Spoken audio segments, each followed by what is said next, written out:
All right. Welcome, everybody, to the Sentinels of Liberty podcast. I am your host, Redbeard. And this show, as everybody knows, is based around liberty. We talk about liberty, we care about liberty, but also we are uncompromising in our principles. And it is with great pleasure that I have Travis J. Wells with me today. He is the host of the Great Object podcast, and he is joining me today to talk about empires. And one of the questions that we are probably going to get around to either sooner or maybe some point in the show is, do you think the United States has become an empire? Matter of fact, I'm going to have a poll because I want to know what each and every one of you think. What is your feedback? Where are you at? Without further ado, Travis, if you'd like to introduce yourself, let people know a little bit about yourself, what you do, who you are. Take it away, sir. Hi, how's everybody doing? Yeah, my name's Travis, aka Appalachian Liberty. I started this about 3 years ago. I've been unbelievably lucky and ended up around 38,000, almost 39,000 subscribers now. And I am constantly trying to convince people to be as well armed as possible. Like, it doesn't matter what color you are, what religion you are, you need to be as armed as possible because if you go back through history, the only thing you see is that those who are armed survive and those who are unarmed, they get slaughtered. 100% of the time. There's no outliers. Yeah, absolutely. It's, and that is one of those things that I think when we look at any real point in history, it's always I'm a big patterns guy. I think I probably mentioned that to you initially when we talked. I'm really big on patterns. And I think there's a lot that patterns can show us. There's a lot that history can show us even outside of patterns, but there are definitely some points that we can look at and be like, man, every single time that people have been deprived of their means of defense, it's never ended well, right? Yeah. And it doesn't matter whether you think that or whether you were a citizen, 1,000 years ago or you're a citizen today, whatever the case is, just when you think that your government could never do this, I guarantee you somebody else said the same thing, and lo and behold, they were proven wrong. So, kind of on that point, I think it is one of the burning questions that perhaps some of us may have, and we've evaluated it. And I've had, Scott Horton on before, and we've talked about it here and there.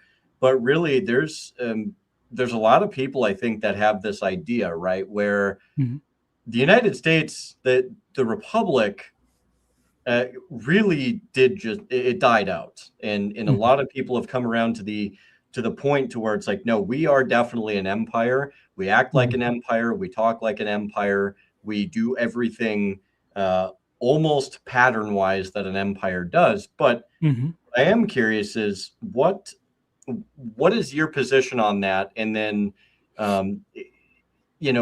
as we go along, we'll kind of look at different empires like Rome, which is very popular, and try and put some of these dots together to find some commonalities. So I'll let you take the floor here, brother.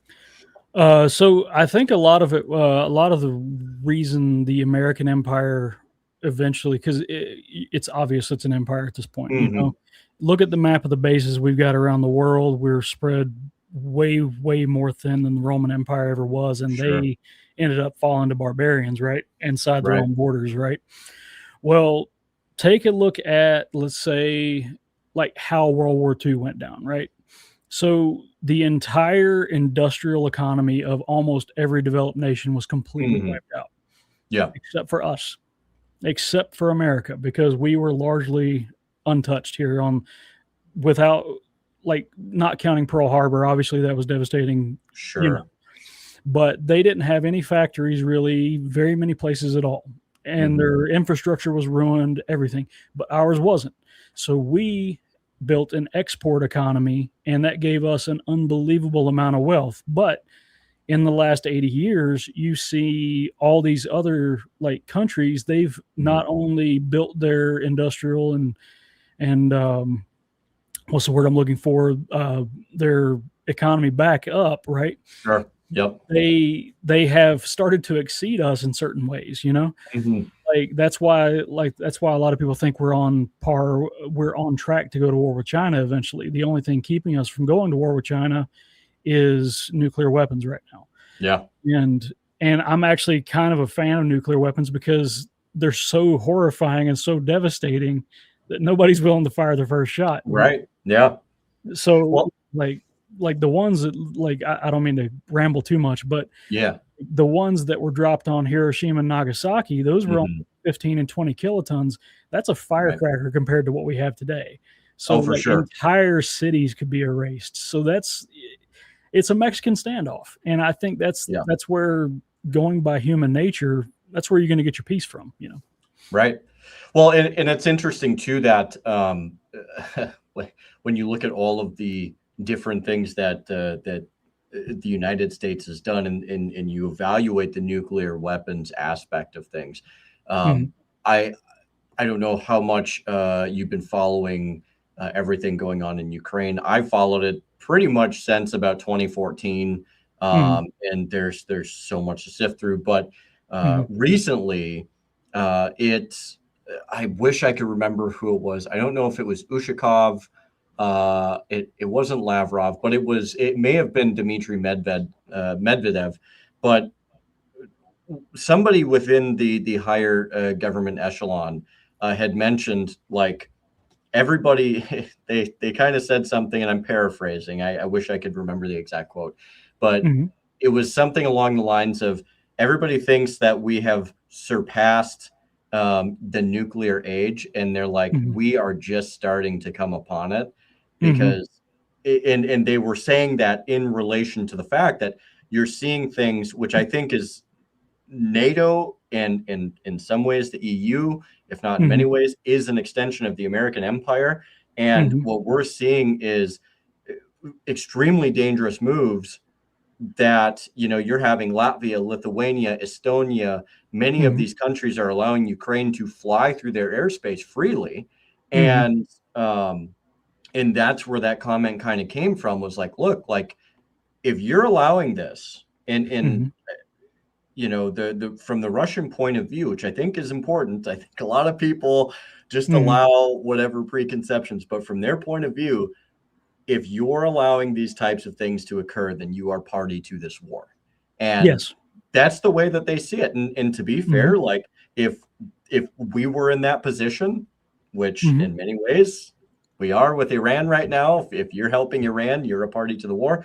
I don't understand how that's a very difficult thing to see. And so when they talked about, like, nuclear weapons, and we're just like, oh, they're bluffing, it's like, dude, like, that's not a game I'm willing to play, and I do think the nuclear question is very important, because there are definitely things, even though that a lot of these systems are of a particular yield now, they're not as big as, like, the Sarabamba or some of the bigger 20 megatons, but they can still destroy entire cities. It's, without a question. And when you look at the behavior of the expansion of the American empire in particular, there is definitely a hubris, I would argue, and a lot of that, I think, is very long drug on from the Cold War era. And some of these guys, I really just, I don't, some of them might care, but some of them may not. And I think that puts us in a very precarious position as people who have to kind of exist in this apparatus. What are your thoughts? Well, I think a lot of it goes to Thucydides' trap. Like, if you look at Thucydides, he was an Athenian general. He pretty much predicted the Peloponnesian War between Athens and Sparta. And the reason he predicted is because Athens and Sparta, they were economic competitors. But what he didn't understand is that he was predicting every war that would ever happen. And if you look at if you look at just through the lens of economics and completely ignore all the propaganda, the reason that we went to war with Japan originally is because they were expanding into Manchuria. They were basically soft going to war with the Chinese. Let's just say it that way, right? The Chinese were our allies in World War I, and they were still our allies prior to the Cultural Revolution under Mao, right? Right. So the thing is then through soft power and sanctions, we get 94% of their oil turned off like that overnight. And Mhm. they have two options at that point. Do they sit on their island and starve, or do they seize everything around the Pacific and try to get as many resources as possible, right? Right. So it doesn't really matter what the government in Russia takes the form of, whether it's the Mhm. USSR or the Federation that it is now. Mhm. We are economic competitors with Russia, and that will Sure. always end up in proxy wars at the very least. Yeah. So, like, if you look at the northern part of Russia, there's, Mhm. I think it was like 500 million years ago or something like that. There was an asteroid. And like it was one of the things that caused, I don't think it was an asteroid, that might be Antarctica, but anyway, Russia, I think it was a super volcano, now that I'm trying to think about it more clearly. Mhm. But so they have this one area, and I forget how to pronounce it because it's Russian, obviously, but like it is rich in so many types of minerals and heavy metals Sure. and everything like that. And just because they have that, they could really be economic competitors with everybody on Earth at the same time, Right. because Yeah. they're devaluing our heavy metals that we're pulling out of Kenya and things like that. Mhm. So like I just truly view war through the lens of economics. Oh, for Like if sure. like if Russia backs down now and they give up Crimea and Sevastopol, their entire economy collapses just because they don't have access to the Black Sea. Right. And it's they can't do that. They literally cannot acquiesce in Ukraine Mhm. and keep their country. So Right. that's what will eventually bubble up to nuclear war. China is in the same spot with Taiwan. The one China policy in the South Mhm. China trade lanes, they need to maintain all that. And they need to get Taiwan because Taiwan has rare earth minerals that China is going to need in the next 100 years. Sure. Yeah. So, and we, America, we're not in a position to back down in Iran either, even though I'm very much against the war. Of course. Like, Yeah. but like these lizard people that run our government, they are strictly thinking of this through economic For lenses and sure. trying to sell it to the people through propaganda. So Mhm. like you take like just a 50-mile stretch of water in a random hole nobody's ever heard of, right? Mhm. It has already doubled our gas prices. Yeah. So like if we back down in Iran, the petrodollar's gone, OPEC evaporates, you no longer have the ability to sanction other countries. The SWIFT payment Right. system is pretty much useless, things like that. Yeah. Yeah. It's and I think what I want to remind people is when you're watching kind of us explain all of this, it's important that we're and hopefully by the end of this it'll become a Mhm. lot more clear, but we're trying to paint the picture of like, look, like these are all just parts of this large empirical machine. These are, Mhm. the whole war aspect and all of these little proxies and all of that. You combine that exactly as you said with economics, and then you have diplomacy, and Mhm. then you have like all of these, and a lot of that is largely abroad. We're not even Mhm. talking yet about the inside implications, which we're Mhm. going to get around to talking about like culture and society that goes with that. But Mhm. one thing I want to remind people of, and I'm a huge anti-federalist nerd, and you and I talked about this a little bit. Um, Absolutely. More and more, I think their warnings and I think their cautions, I think they were right. I very much think they were more right than they were wrong, and I think they Mhm. had a reason to believe that the Constitution was going to be destructive. And the reason for that is because when you look at George Mason, and I'm Mhm. taking this for reference, this is a fantastic book by I the love 10th George Amendment Mason. Center. Um, Yeah. it's great, but they have a quote by George Mason in here that says the very idea of converting what was formerly a confederation to a consolidated government is totally subversive of every principle which has hitherto governed us. And so essentially what they're talking about is, There's my copy. oh, dude, so good. Yep. It what they're saying is the whole point Mhm. initially was to amend the Articles of Confederation. It wasn't to create something new. It wasn't to Mhm. come together and do this whole new thing. And so when they got to these conventions, whether it Mhm. was Philadelphia or otherwise, they're just like, yeah, no, we're we're doing something different. And they're like, Yeah. what do you mean? Mhm. Um, and I point this out because the whole original plan was to have a federated system. right? Mm-hmm. And what's important about that is all of the states would remain autonomous and sovereign Mm-hmm. in their being, Mm-hmm.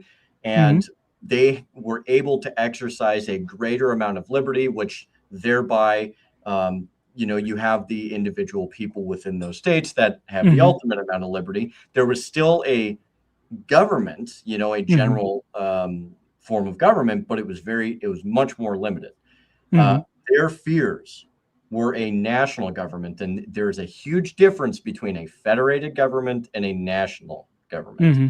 And the primary thing was like, hey, if we have a national government, which we believe the Constitution is going to give way to, Mm-hmm. um, we are going to turn into a despotic aristocracy, a Mm-hmm. monarchy of sorts, or just some type of inflated empire. And Mm-hmm. when you go back and you read this and you're like, gee, like Mm-hmm. for guys who existed 250 years ago, they were pretty spot on. Mm-hmm. And so, I look around and I'm like, man, there's no avoiding it. I think I have come more to the conclusion. I'm curious to know what you think. Mm-hmm. We more than likely had lost our republic around the ratification of the Constitution, Mm-hmm. but before we even really got off the ground. What is, and I ask that because I think it factors into evaluating the Mm-hmm. United States as an empire.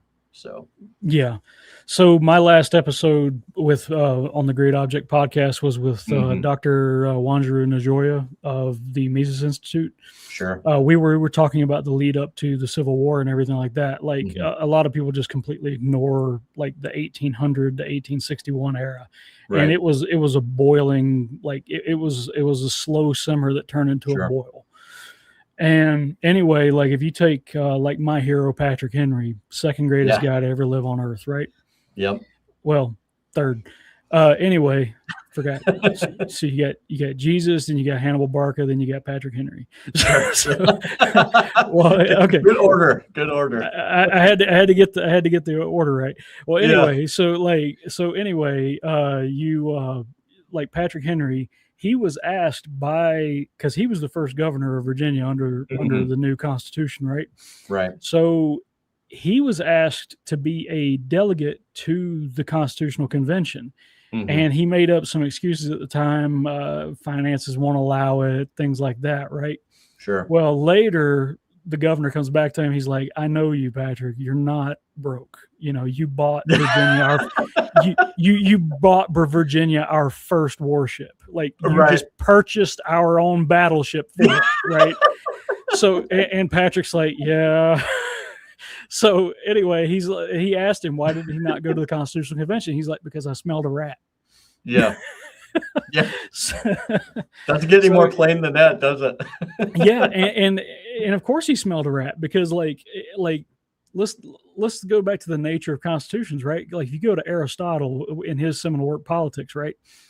Politics, what that is it's like, and you talked about cycles earlier, right? Right. So this is him observing cycles. Like he collected 158 different constitutions. Mm-hmm.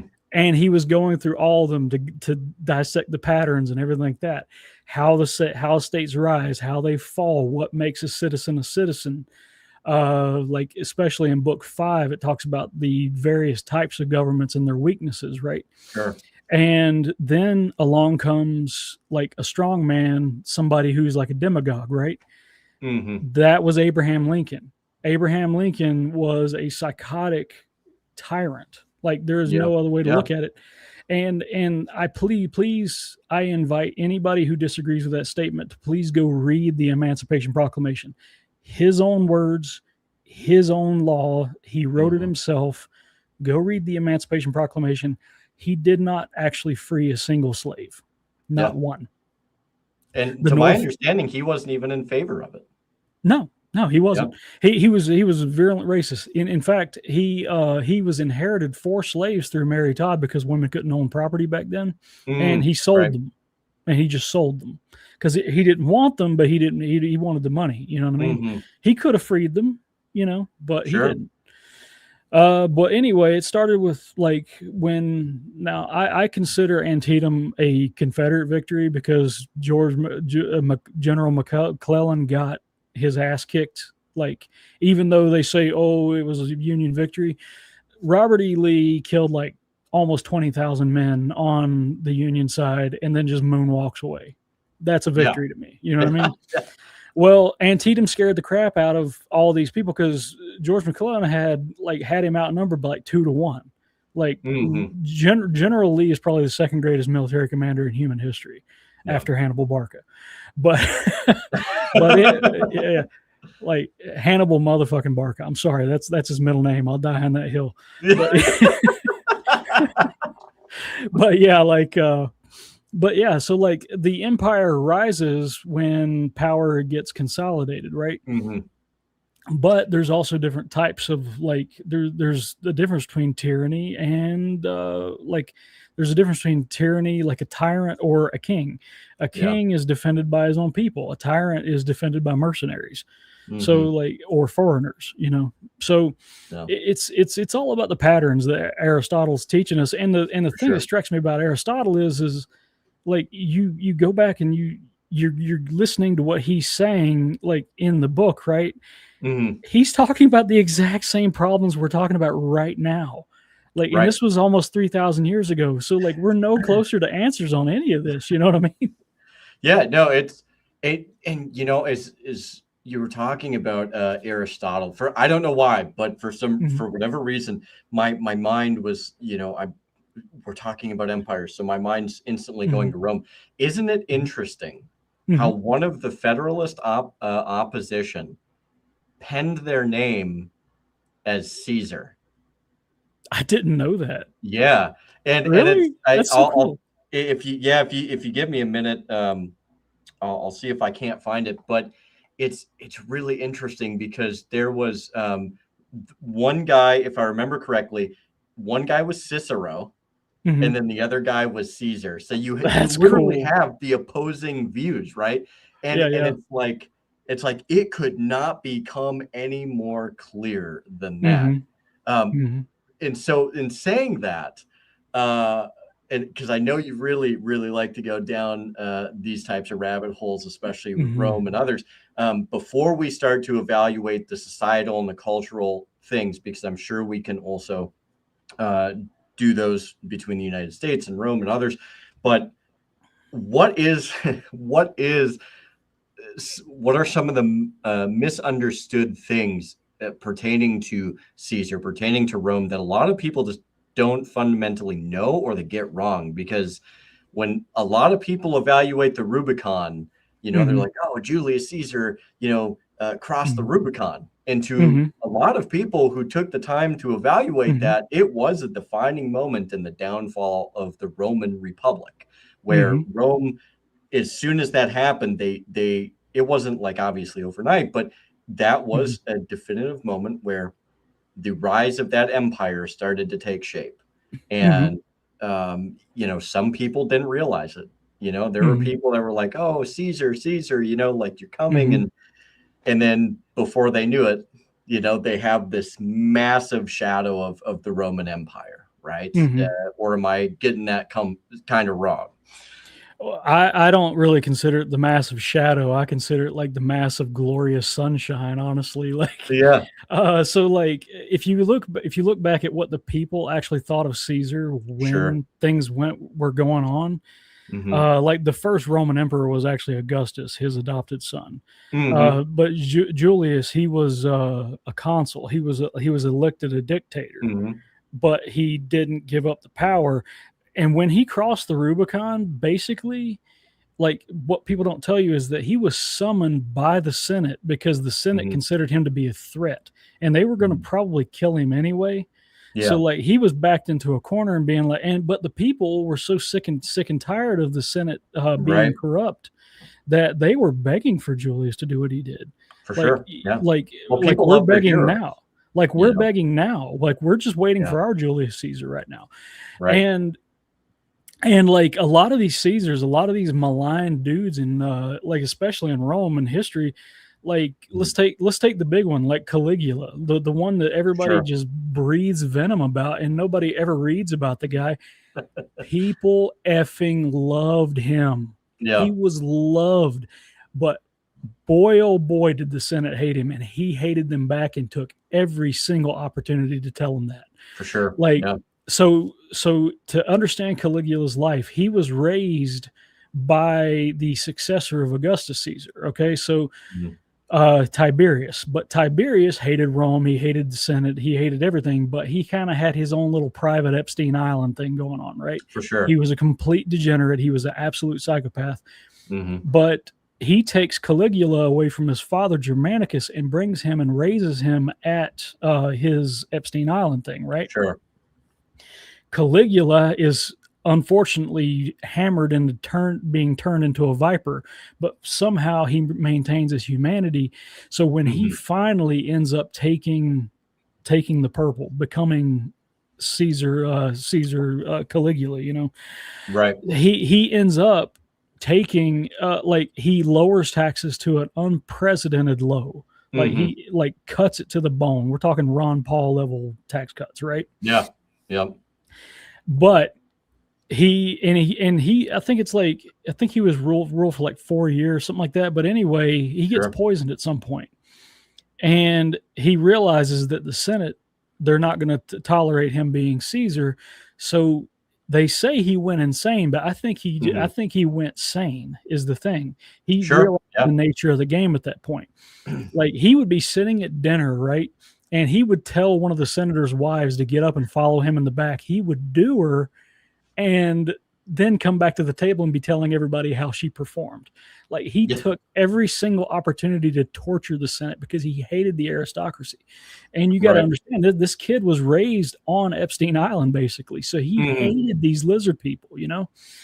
So like, but then like, if we pop back to Julius for a minute, when he got killed and the Senate was, you know, showing their bloody rags and the fake bloody knives and all that, saying, "Oh, I'm the one that killed him," there was a riot. The citizens freaking flipped. They hated it. They finally had their strong man that was going to get rid of the corruption. For sure. And then the people that they hated killed him.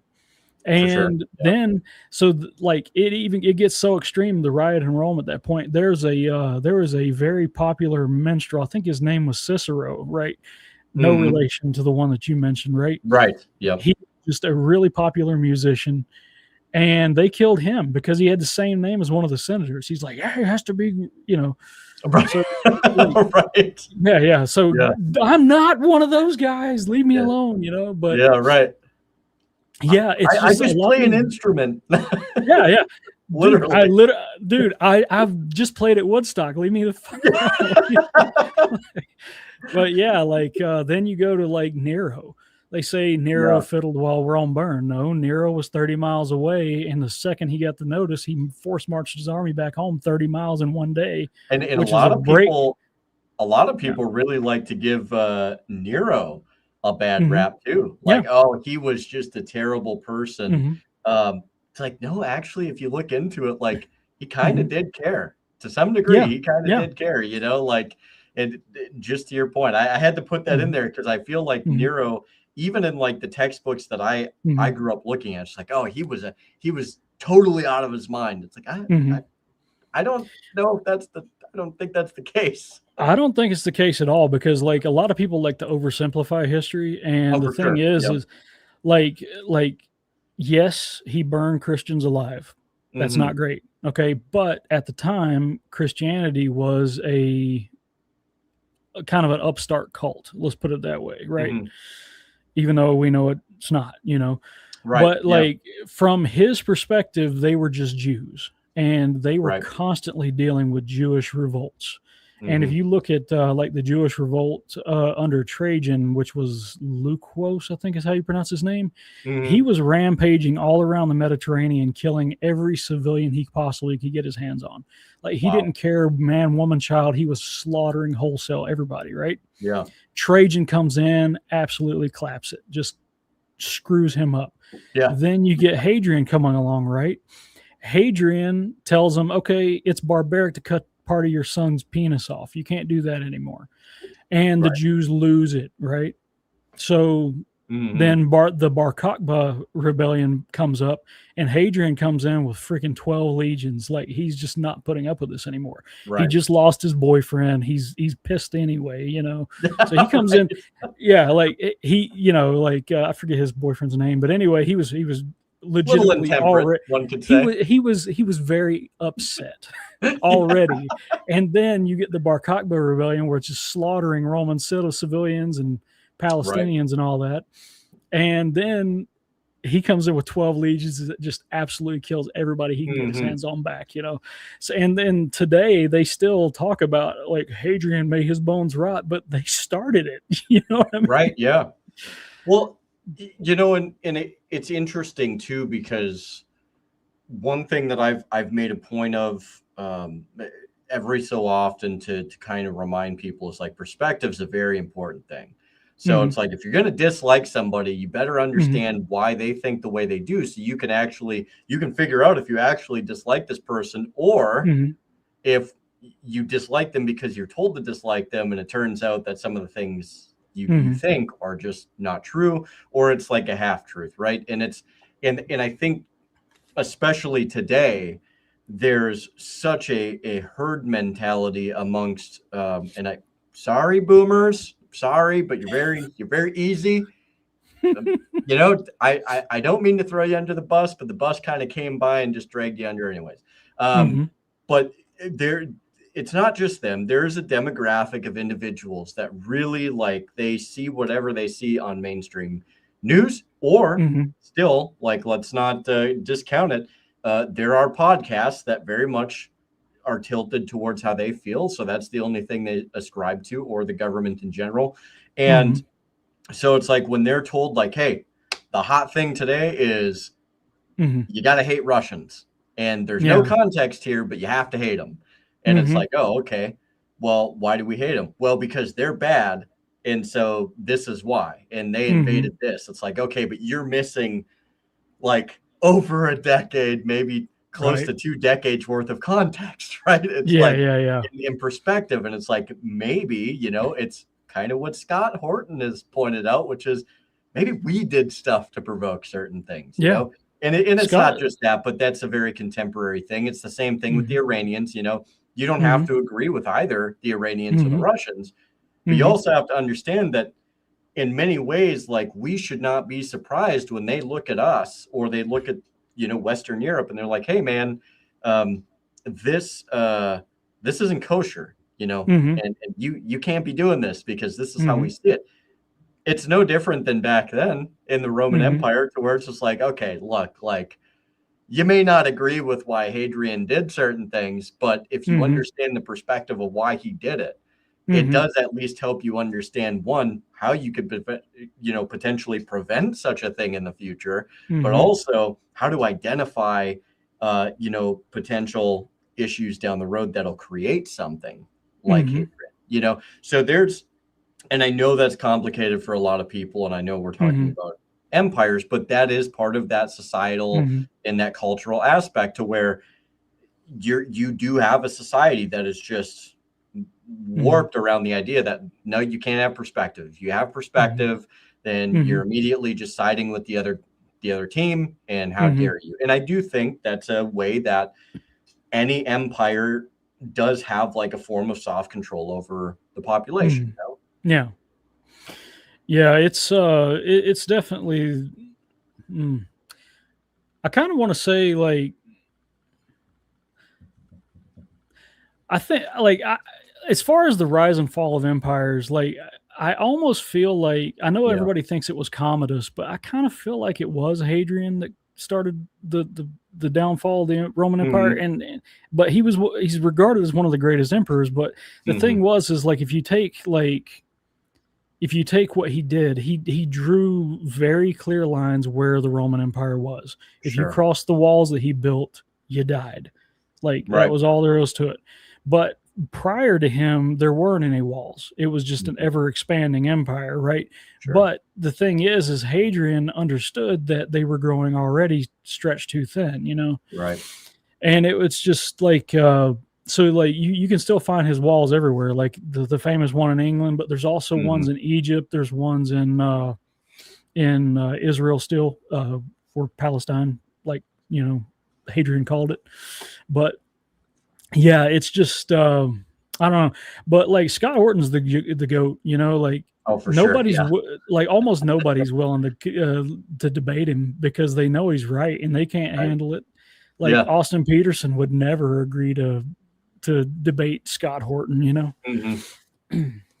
Yeah. No, it's, and I think one of the things that really people do have a hard time with is Mhm, when you do bring in that perspective, because like if mhm, you keep out the perspective, it's very easy to make a counter mhm, argument.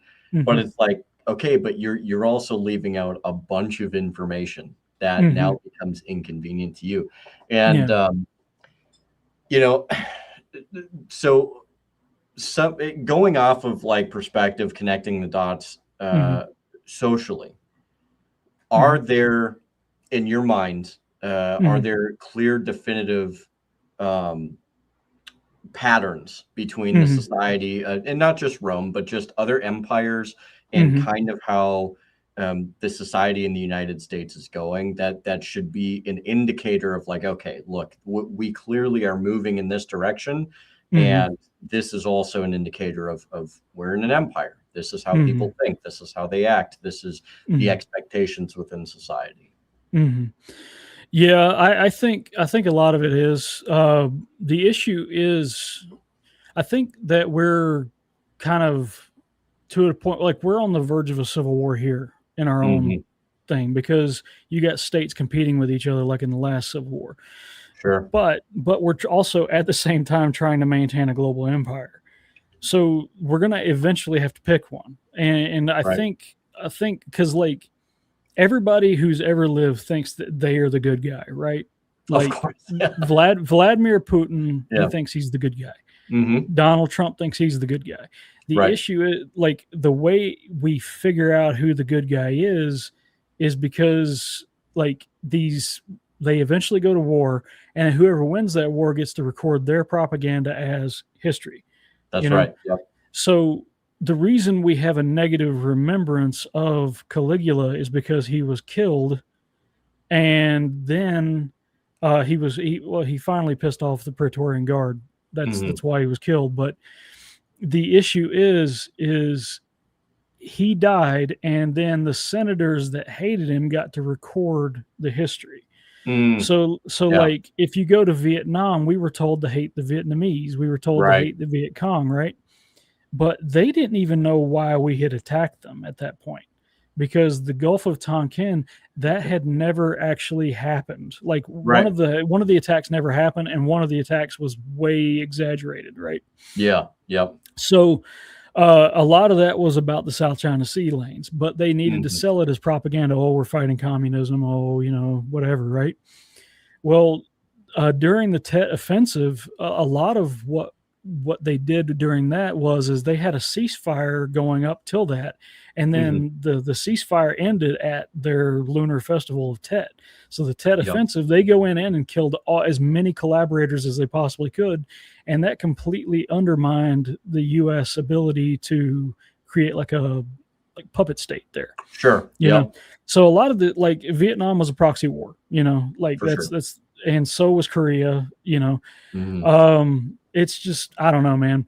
Like the patterns, I don't know if there's a way to break out of the patterns. That's the thing that blows my mind is because you go to Aristotle, he's Mhm. telling you all the patterns that he learned in his history and all the things that we can think of up till then. It's just over and over and over again. Everybody thinks they're the good guy. And Right. then when the good guy wins, he gets to say, "Oh, that was the bad guy. That's why I killed him." Right. Yeah. It's, man, that's a, that's it's not something that I've thought about a ton, but it does make a lot of Mhm, sense to where it's just like, mhm, yeah, it's like you would think that if we had gotten to a point where it's like, gee, none of this is working. mhm. So you know what we're gonna do? We're going to keep doing the same thing over and over Yeah. again because it's not working. And it's amazing how it seems like we just have this, we are stuck in this like this wheel Mm-hmm. of sunk cost Mm-hmm. fallacy to Yeah, where yeah, we yeah. continue just telling ourselves, like, if we just keep doing this, at some point it's going to fix itself. And Mm-hmm. I've actually dubbed our current situation in our world as Americans Mm-hmm. in the United States Mm-hmm. as we live in a sunk cost state. Mm-hmm. And we are in a situation to where no matter how bad something gets, we have a government structure that is just like, no, we're too far down. Just have to Mm-hmm. keep going into it. It doesn't, but it's amazing because these same people, and I Mm-hmm. and I do get the sense that Rome and in places perhaps like Greece and other um, empires went through the same Mm-hmm. thing, which is, Mm-hmm. like if we keep going, we're hoping things are going to work out. But Mm-hmm. they do stretch themselves thin. They become Mm-hmm. destructive of their means. And then, Mm-hmm. as I kind of posited to you the other night, it's like Mm-hmm. there's a reason why we don't have empires that just remain forever. Because if Mm-hmm. they were as good as they said they were, you would have these massive structures Mm-hmm. that would just persist. No, Well, like a lot of people don't understand that the Roman Empire, like it was kind of old at the point when Julius Caesar like right? Yeah, crossed the Rubicon, yeah. because like if you believe the mythology, it was around 740 BC Hmm. that Romulus and Remus were arguing over what to call the city or whatever, and Yeah. but for 700 years it was a republic ruled by the Senate, utterly Hmm. corrupt to the bone, right? Yeah. And then here comes Julius Caesar, right? But and then from that point on, they last almost another 1400 years, Yeah. because like the empire did break in half around 450 Hmm. under like after the siege and King Alaric, right? But Right. then there was the Byzantine Empire. We call it the Byzantine Empire today, but they called themselves the Romans. Like they Hmm. they were the Romans to themselves, But like what I see happening is like another World War One sort of situation, right? That's Because what I'm we've worried we've about too. we've become so entangled with Yeah. everybody on the planet that, let's say, one assassination of Archduke Ferdinand, it started a chain reaction of collapsing Hmm. treaties here and back and back and back and back. Right. And it eventually completely just engulfed the entire world Sure. for the first time, of course. Nobody saw it coming. Nobody understood how quickly things would get turned out of control. Within a year of Archduke Ferdinand getting shot, you had almost every major power in the world at war with at least two other people each. Right. Yeah. And another chain reaction like that could happen right now, just in our current Mhm. political situation, because Israel's already starting to talk about like they want to attack Turkey because they're like, oh, Yeah. Turkey's going to do the nukes, typical Benji Yeah. Netanyahu bullshit, right? Right. Yeah. Turkey is a NATO ally. Yeah. Well, and that's just it too. It's like you're also talking about a NATO signatory Yeah. that has the largest military aside from us Mm-hmm. in NATO, and Now, they're now, very they're very don't modern. get me wrong. Like, I'm okay with taking out Turkey because I think we should raise Well, Constantinople up as again. as somebody who comes from a somewhat Serbian background, there's bad blood between Serbs or Slavs and Turks. So You're I mean, right, let the cards fall as they may. There's a right, right. We're gonna raise Constantinople. We're gonna re-sanctify the Hagia Sophia. yeah. Then we're gonna You know tell that Israel to fuck the, off. the Christian march on Turkey will just be incredible. Yeah, yeah. We're gonna call it the 10th Crusade. Yeah, right, right. we're gonna Yeah, have it's we're gonna have balloon houses and everything. It's gonna be great. oh man, it's gonna be utopic for sure. Yeah. But it is interesting though, right? Like Hmm. there have been people that have pointed out how is it, Hmm. and you know, and perhaps maybe I'm straying a little bit away from the Hmm. empire conversation. Maybe I'm not. You can tell me. But how is it, as so many Hmm. have pointed out, like that a country Hmm. of only a couple million people, Hmm. how is it that they have so much influence? And Hmm. mind you, this is a country who literally is there's no good way of putting it this way. They're a welfare country. Without You're us, they rip your would fall YouTube apart. channel already, bro. Dude, I know it's but they very much are. And look, it's not to Hmm. say like they haven't innovated or they haven't created anything. They certainly Hmm. have. Yeah. But even then, it's like if you look at so much of what's there, like they had to steal it from people. Hmm. Like there's a lot that they stole from other countries in order to make that work. Us being Hmm. a predominant one, and it's like so there is kind of this Hmm. interesting situation to where you have the American empire. Hmm. I would argue that NATO is kind of our flaccid wing. It's like a Hmm. very decrepit military. It's Hmm. wing in Europe.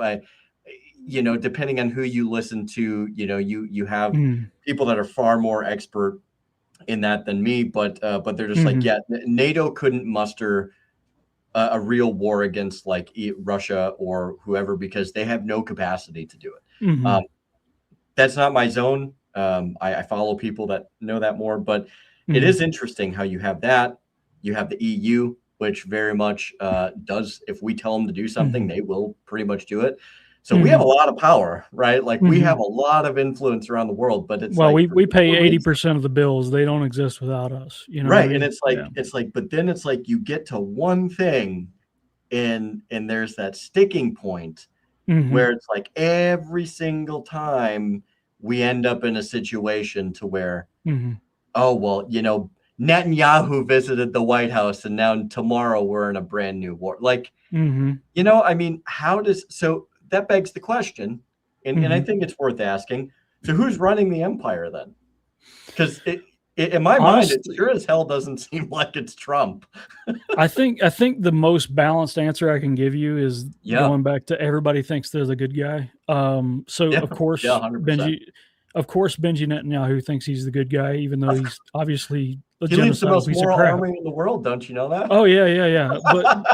But think about it. If he wins, he gets Yeah. to write the history books however he Mhm. wants, right? Now that alone makes the end justify the means. So he'll be able to Yes. be like, "Oh, these evil Palestinians, their kids were running up to us with grenades and stuff like Sure. that, and they threw a rock at our tanks, so we had to Right. shoot them." Obviously, Um, but every empire that has ever existed, its borders have been drawn in blood. Okay, Yes. Yep. we live in a brutal world, Mhm. and everything comes down to economics, right? If you Mhm. look at where Israel is situated, right, Yeah. you have the Suez Canal here, you have the proposed Ben Gurion Canal running through Palestine because Yep. that's what they want to do. That's why they need Gaza is because they're going to Right. cut the Ben Gurion Canal through there. And then you also have the Persian Gulf over there. And Iran is a major, like, the country's a literal fortress. I don't know if you ever looked at a height Yes. map of all the mountains and everything. Oh, yeah. The Yeah. country is a It's fortress. Afghanistan on steroids is Oh my what I've God, heard. yeah, yeah. Yeah. And historically, Afghanistan is where empires go to die. The Yeah. very Funny last that. person, the very last person to conquer Iran was Genghis motherfucking Khan. Okay, so like And he's the he fourth kinda had greatest. a lot of people. Well, yeah, yeah, but they deserved it. So Yeah, fair enough. like I know Yeah. Genghis Khan gets a lot of crap in history, but I defend him as the greatest libertarian that ever existed, right?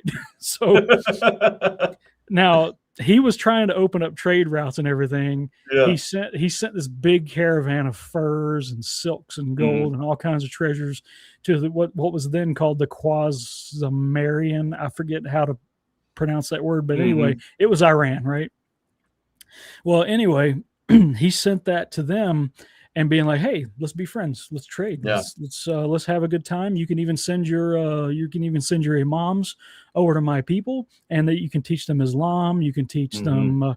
And he was sending out the same through Christianity. Yeah. Like he actually actively invited priests of all these various religions to come and talk to his people if they wanted to. If I may, before you Mhm, continue on, it is mhm, my understanding that when he like yeah he was kind of savage, let's be honest, like mhm. he Oh had yeah, his it methods, was a but savage world. Yeah. if well, and you're not wrong about that, right? And I think people Mhm, tend to forget about that, and so mhm, but it is my understanding that when you look at the people that came into the fold, he's like, Mm-hmm. look, you can live your lives, Mm-hmm. but this is the way that we're going. You are Mm-hmm. free to practice your beliefs. You're free to do what you want. Mm-hmm. Far be it for me to tell you what to do, as long as Mm-hmm. you Yeah. continue going forward with us. It is what it is. And I do think that's very interesting. I think a lot of people tend to forget that as Mm-hmm. it pertains to Genghis Khan and Mm-hmm. again, perspective and Mm-hmm. understanding the way the man thought, right? Mm-hmm. So like, yeah, like but like if you watch that Netflix show Marco Polo, they do a great job of Genghis Khan there. Like there's I this have one not point, seen that. No. oh, treat yourself. They like every character is just well, anyway, so like he's standing there talking to Marco Polo at one point. He's like, okay, Yeah. I send you silk. You're making sure that you send me Christian priests. We have a deal, right? And he's like, Yeah. yes, yes, Khan. He's like Genghis Khan, which means greatest warlord. Mhm. Yeah, Like right. his actual name was Temujin. Okay, like, Yep. and he killed his brother over stealing a fish. Like, so like, yeah, so like we're talking about like don't break the nap, and Genghis is gonna let like not only be like your best friend, but so anyway, Iran, they F up. Okay. They kill both of his trade emissaries Hmm. and they take the entire caravan. What does Genghis do? He's like, okay, let's have a measured response. Maybe this is a cultural misunderstanding. Yeah. I'm gonna send another caravan. Okay. Hmm. So he sends another caravan. This Are one you has saying he's even more. diplomatic? Yes, he's very diplomatic. He tries to talk it out. He thought That's maybe this is a crazy. culture. He's like, okay, my people are scary. Maybe this is cultural misunderstanding and thought it was an invasion. Maybe. Right. So he sends a bigger caravan this time. Okay. He sends two more emissaries. This time he Yeah. sends a Muslim translator that had visited his land and he recruited Yeah. him to be the translator to make sure there's no more cultural misunderstandings Hmm. with this caravan. They kill the Muslim translator and they shave the beards of his two guys and send them back to Oh, Mongolia. that's war Khan's enough. like, Khan's like, okay, you done effed up. He Yeah. erases that entire civilization from existence. I shit you not, there isn't a single stone left on another to suggest that the Quasi-Mazurian Empire ever existed. Yeah. Like he pulled down everything. He rode his horse into their mosques and had it crap on their Qurans. And he said, surely you have committed, like it's something to the effect of, you surely you have committed great sins, because why otherwise would God send such a terrible thing as me to you? Yeah. Right. Well, and to be fair, so like even evaluating that, I grew up in a Catholic household. I grew up with the Mm-hmm. Christian doctrine, and Ave Maria. that exactly Ave Maria, and it is one of those things to where like it is Mm-hmm. explicitly, at least in our Bible, right? Like Mm-hmm. in the Christian Bible, Mm-hmm. that is something God did. He's Mm-hmm. like, oh, all right, well, like I provided these commandments and this covenant, and Mm-hmm. you continue break. Mm-hmm. Not, if you read it, you probably know who I'm talking about, who does this Mm-hmm. time and time and time and again. And then when the new covenant comes around, they reject that flat out. But Mm-hmm. But I they'll digress. follow just some random messiah that just wants to kill everybody. I Yeah. just am trying to point out the fact that he has a way of like evening the playing field, and Mm-hmm. God does that by way Mm-hmm. of like, okay, well, your enemies are going to triumph over you Yeah. because this is the reality of how things are. And Yeah. funny that, and Mm-hmm. he had a great point. Khan had a Mm-hmm. great point. Like, Yeah. I would not be here if it was not by his will, right? Like, Yeah. if you had Exactly. not perpetrated some guy. I love that. That is a Yeah. fantastic point to make, because and I apologize for cutting you off, but it No, you're good. really is something we ought to heed today. Mm-hmm. Like Yeah. we come on, people, like we got to figure this out, because Mm-hmm. at some point in time,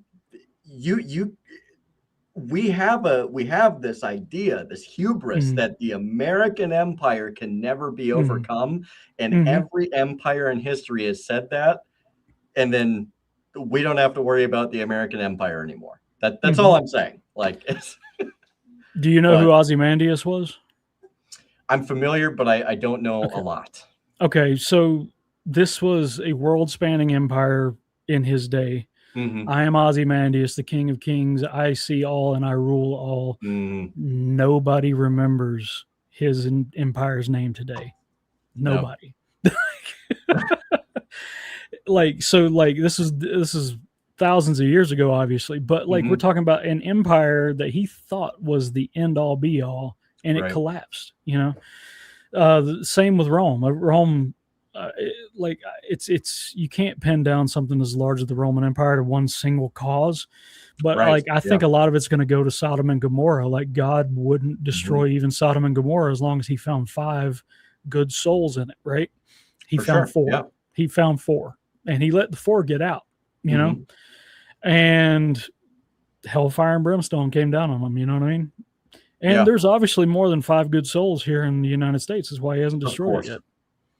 But like, it's just, I mean, does it suck living under the Epstein class? Yes, it Yeah. sucks majorly. But let me throw a couple white pills at you.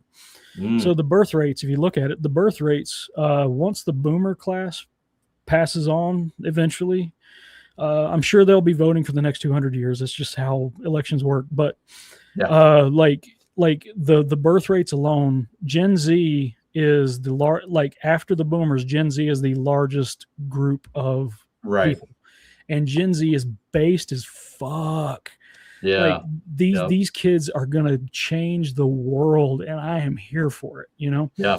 So 100%. like none of them are willing to put up with this political double talk BS. Like, Yeah. I don't know if you've seen that one video. Like, the dude's like, "Oh, there's a bunch of socioeconomic factors. It's kind of complicated." And the kid just looks at him. He's like, "I just want my country back." Yeah. Like, he's not hearing any of it. You know what I Right. mean? Like, I just want my country back. Like, There's, and it is amazing though how you're starting to see also a lot more people that really are leaning on the idea of like, hey, mm, the one thing that the one thing the Declaration of Independence was pretty clear about is mm-hmm, if you become destructive of your means, it doesn't mm-hmm, make us criminals to say we have the right to alter or abolish it. And it's mm-hmm, crazy because it's like you think of all the different things. There's so many laws. You can't say that about the president. Is that a threat? It's like, mm-hmm.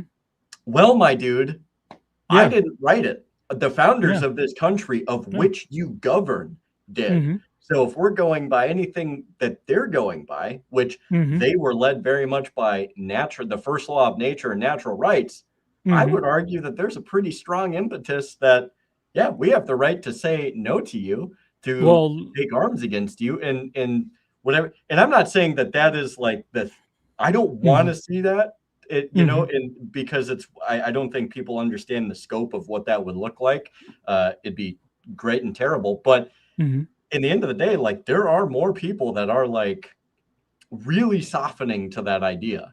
mm-hmm, And just to that point, uh, mm-hmm, the anti-federalist position is like, look, the mm-hmm, only way a republic can even remain within the scope and purview of the people is if it stays small, if mm-hmm, it does not overgo its size and scope, and it mm-hmm. is nearest to the people, which means like the state of like I don't know, say like North Carolina or Virginia or Minnesota. Mhm, By technicality, that was the scope and size of the republic that they were kind of mhm, arguing about. Is like the 13 colonies is almost way too big, right? mhm, And so there's a lot of hope in Gen Z. I think it's kind of a mixed bag with millennials. I hate to mhm. say that because I'm gonna I'm right gonna there be with you. 33, I'm a but I'm a millennial myself, like yeah, 86, but anyway, yeah, like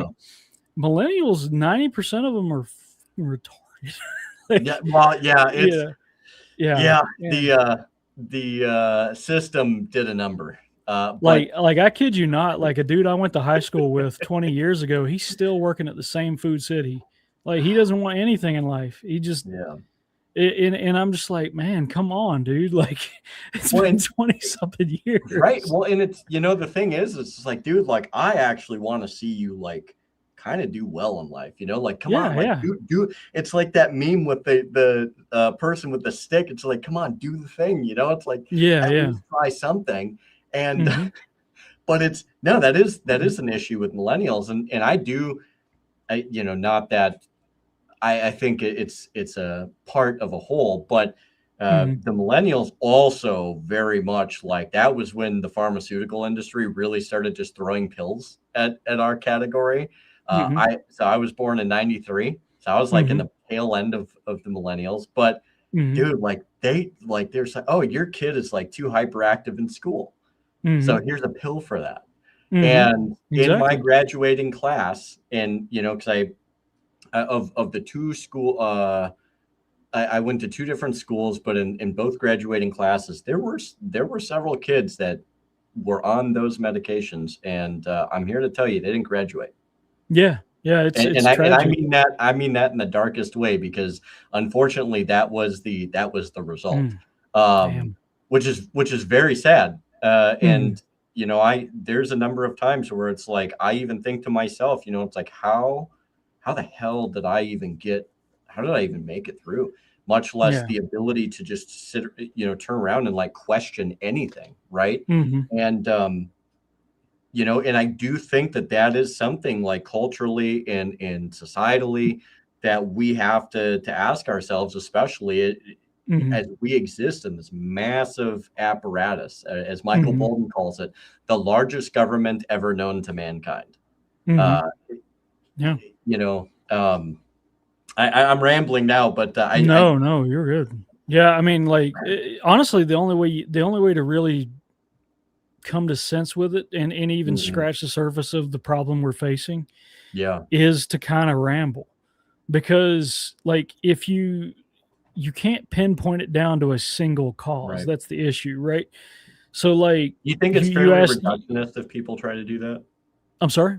Do you feel like if people focus too much on trying to uh, pinpoint something, do you feel like Hmm. it becomes very reductionist at that point, Uh, mm, or is that maybe, maybe not the right way to frame that?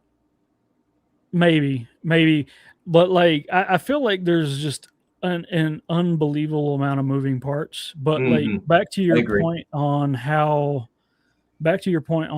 like a single like 2% of the population controls everything. Yeah. It's pretty simple. They all work Mhm. together for a common goal, Yeah. and they form like a state within a state, as has been said, right? Right. Yeah. And like if you look at the world chosen Congress, right? They have their own Congress that just serves just them for the Right. entire world. And I'm Hmm. like, but like anybody who can work together at that scale is going to control a lot of things. And Hmm. then they can crush their enemies, they can crush dissent, things like that. Right. Like, look at how well we remember Abraham Lincoln, even though he was a psychotic tyrant. Yeah. He shut down over 300 newspapers because Yeah. Oh yeah. they dared to write bad things about him, right? They dared to criticize him for the very Hmm. wrong things he was doing. Yeah. He completely arrested the entire Maryland state legislature. Like he completely took away the sovereignty of Oh. a full state in Yeah. this union. He quelled riots with cannons in North Carolina, in New York, right? Yeah. Like we're talking about somebody who slaughtered wholesales of his own people, Yeah. and he brought in millions of immigrants to do it. Like Yeah. 25% of his forces was, but we remember him very, very, very well because he controlled the narrative. Yes. Controlling the Yep. narrative, you're going to be able to call yourself the chosen ones. You're going to be able to call yourself special. You're going to be able, and they know this. That's why the Department of Education Hmm. exists. But then then back to your point with pills, you got the Sackler family who has killed more Americans than Adolf Hitler did. Yeah. They killed millions. Hmm. And it's absolutely tragic. They killed roughly 70,000 people in Appalachia just by telling them, "Oh, this is a non-addictive OxyContin drug," Yeah. and Yep. it gets people addicted to opioids, and they end up getting on meth and all that, Right. and just overdosing and dying. And if you look at 70,000, what that number is, it's a quiet 70,000 that nobody's seen Hmm. die, but 70,000 people got evaporated in the first atomic bomb that we dropped. So it's like somebody dropped an atomic bomb on Appalachia and nobody knows about it. It was the Sackler family that did it. And feel free to look up what their religion is. I'll leave it at that. Well, and man, there's so many threads. I feel like we're going. I love it, dude. Oh yeah, it's a tapestry. Oh man, it is, and you're not wrong, because there's so many facets to an empire, right? Like you said, you can't really just pinpoint it to one thing, because there's a lot going on. But I will say, there were people, and around the time that we had dropped the atomic bombs, that had literally said, look, we absolutely don't even have to do this, because they are on the verge of capitulation. Like, things are so bad right now. Dwight D. Eisenhower said it, and he was the supreme commander of Allied forces. He said, his quote, I believe, is, there was no need to drop that awful thing on those people. Yeah, and I was going to bring him up, because it's, I mean, you talk about a guy who so many people put like on a pedestal, right or wrong, whatever the case is.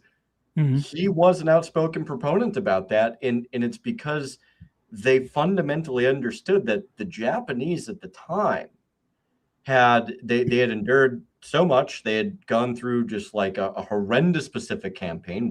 Obviously we know, because our country fought them in the Pacific, but they were, you couple the atomic bomb with like the idea of an unconditional surrender too. And there were even people that were saying, like, you don't even have to ask for an unconditional surrender. Like, they're not even asking that much. All they're asking is just to preserve the Japanese empire. But at least that was my understanding, in addition to a few other things. But it's the Japanese, historically, they believe that they're descended from the god Jimoteno. They believe the blood of a literal god flows in the veins of their emperor. Like, we're talking about serious national pride flowing in their veins.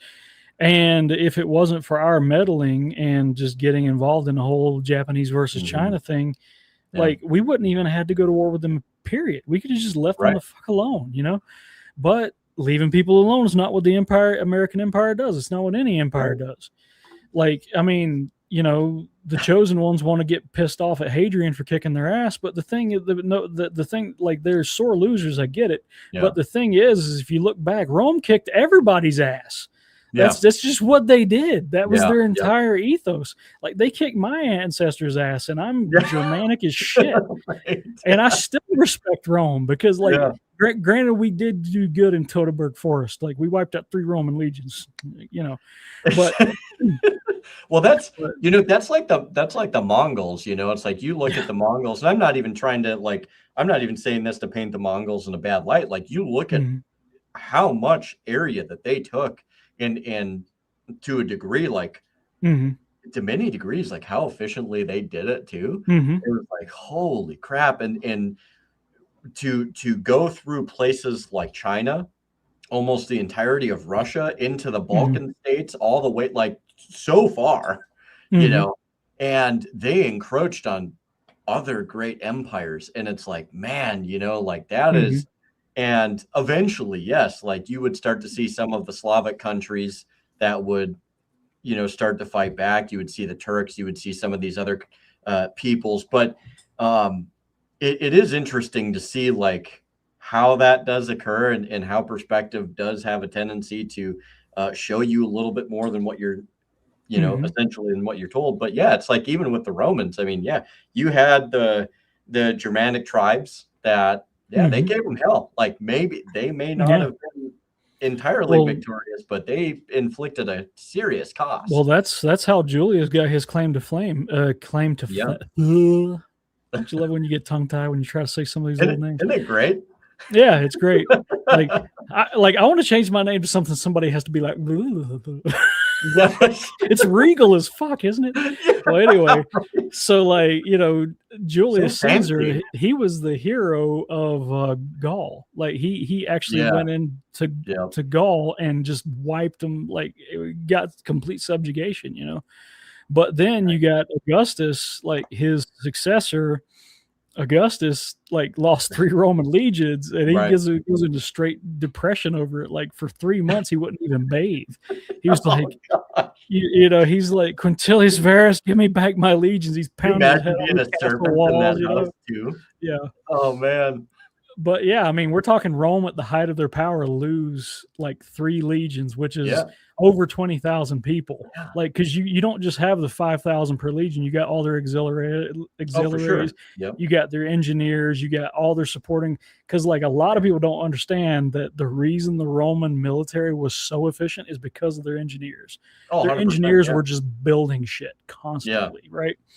The siege of Masada is freaking insane. Like, look that up. Like, I'm not even going to Mhm. try to describe it here. Like, they built a freaking earthen ramp that is like 3 miles wide. Like, It's crazy. just because they wanted to get to a few hundred people. So, Yeah. so yeah, like, but yeah, it's just eventually all empires die. I mean, Yeah. it's just, but man, it's a good story. Whatever you go back and look at what actually happened. Oh, for sure. Yeah. Yeah. No, there's and I think that's the thing too, is like when you go back, like, and that's kind of why I like history. And Mhm. I like I told you, I really get kind of like more into the paint when it comes to like Slavic and Eastern European history. That's just I just Mhm. find enjoyment out of that. But it's like Mhm. I would encourage a lot of people, one, like pick up a book, like Mhm. actually pick up a book and like read things, because that's a positive. Um, but also, Got oh tons of yeah, books in this office. yeah. Well, I don't know if it's just, but back here I have Right, yep, some I books. see it. Um, I think I see Scott Horton's book back there. yeah, there's a book. Well, there's a ton of different books. I have like 3 or 4 Ron Paul books and a whole bunch of Right, other right. books. I have Scott Horton's book actually on my desk Oh, that right I on. stream from, and then I have like small infantry tactics ones. I'm a broad learner, and, but That's good. man, it's one of those things to where it's like I do feel, and I'm the same way about language. It's like, dude, like just Mhm. even if you don't think you're going to be able to speak it that well, just learn a language. Do Mhm. something. Don't limit yourself to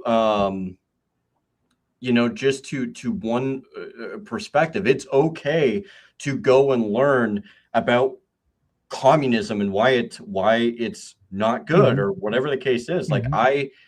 that was how I kind of cut my teeth into learning a lot of different things. Is I studied communism for like 3 years, and Mhm. on and off. And when you start to learn about some of the intricacies and how those things work, and also Mhm. how the thing that actually is the biggest wrench in the whole works is, surprise, surprise, the human condition. Mhm. Turns out people are going to want to do more eventually. Mhm. That sounds weird, but Yeah, uh, yeah. it's but it's like that's the same thing with like any other type of thing. Like just take the Mhm. opportunity to go and learn about stuff, and I think people would be pleasantly surprised. Um, Yeah. and it, As far as learning languages, my favorite for learning languages, like I've learned French, a bit of Spanish, I've learned mhm, Russian and Japanese, all through yeah, Pimsleur.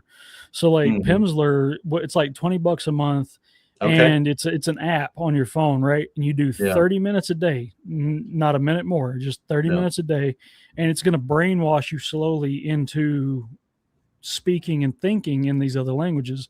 J'étudie avec j'étudie le français avec Duolingo, avec Pimsleur.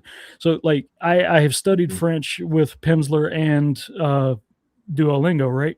yeah. But like the more languages you learn, the easier it's going to be to learn others, Oh, for because sure. Yeah. that's why like people like Christopher, the dude who played Sauerman, Oh, I know the who one you're who was a talking about. spy. What was his Yep. name? Oh, I can't believe I'm forgetting Um, his name. I Uh, know who you're that's talking not about. I good. can't remember his last name to save my life, but Yeah, yeah. Well, he spoke 6, but the thing is once you learn 2, you'll find out that, oh, I can learn more very, very easily. Like it's like right, once you get over that hump of learning a second language, then you're like, oh, this is actually much easier. right. I'm gonna have to look And that up because I've been slowly learning Russian. I actually mhm, really enjoy learning Russian, he's but it's one of Nachi those. Nagaparuski. Yeah, dude, there's something about it there's just something about like Slavic countries and Germanic countries. You could say the most endearing thing, and you're like, I don't know if they just like gave me a compliment or if like I'm in trouble. It sounds Yeah, the same, and and it's like it can be even both. no, that's exactly it. Like as long as the babushka doesn't come over and start waving tapochki at you, then Yeah, you're yeah, fine. yeah, You know, it's yeah. that's a cultural thing too. It's the slipper or the sandal. I don't I What's don't know. made me want to learn Russian is one of my favorite bands, Slaughter Prevail. With Oh yeah, yep. my Have God, you dude. listened to Alex the Terrible's Katusha rendition? No, I Oh, haven't. I'm sending it to you, bro. My It's favorite so is Baba Yaga and Bratva. Like I'll be yeah. going down the road just. Right. Uh, Well, speaking of that area of the world, I how much time do you have? I don't want to oh, overextend. I'm good for Oh, whatever. perfect. Yeah, Well, this is great then. yeah. um, man, I know there's people that really they have a variety of opinions, but Hmm. boy, is the Russian Empire that was back in the day, like Oh that was yeah. a tumultuous empire. That Ivan was the very interesting. Terrible. Ivan the Terrible is a badass. Like Yeah, he's another one. He's another one like Caligula. Like he was just tortured by the aristocracy, and then he yeah, finally takes over and realizes, like, if I get the palace guard on my side, yeah, I can run this motherfucker, you know. And he did, and he yeah, killed like he killed a bunch yeah, of them, and then he banished other ones, and then he kept a yeah, few of them as prisoners. I'm like, yeah, call him Ivan the Terrible, but he was actually a decent czar. Like he was a decent yeah. like ruler, you know. Right. Like a lot of these monsters in history, you realize they actually took care of their Like people like pretty Dracula, well. Yeah, totally misunderstood. Like dude, he, I do not understand why Vlad Tepes III is not a canonized saint. That dude is a freaking monster in the best way. Like, yeah. I love that guy. Like I actually made an AI video. I'll send it to you here in a little bit. You might Oh even be able to boy. use it as the hook, right? Well, Oh, anyway, so I made this AI video of Vlad the Impaler discovers marshmallows on a stick, and he's sitting there just putting them on a stick. He's like, oh, "Wow, these geez. are fucking great." Man, oh, just when, when you start going through like Tsar Nicholas and you start going through like some of the families, Mm-hmm. especially some of the most recent, and I say recent, I mean like the early 1900s. Mm-hmm. Uh, oh, there's some brutal stories in there, and Mm-hmm. I, I'm it just makes me really. I think if people really understand, especially like the Bolsheviks, Mm-hmm. and I say like really understand the Bolsheviks and Mm-hmm. the core Mm-hmm. of the Bolshevik Revolution did not include a lot of Russians at all. Mm-hmm. And when you look at the way that they treated people Mm-hmm. that were natural Russians, Mm-hmm. dude, it's grim. Like it is Oh yeah. really really bad. And 60 million dead white Christians in yeah, it during their like it reign. was, and But we don't hear about that genocide like at right, all. right, Like they don't talk about how they beat the princesses of the Romanov family's faces in to where they were unrecognizable. yeah, They don't talk and about like they were absolute monsters, like in the oh for worst sure. possible way.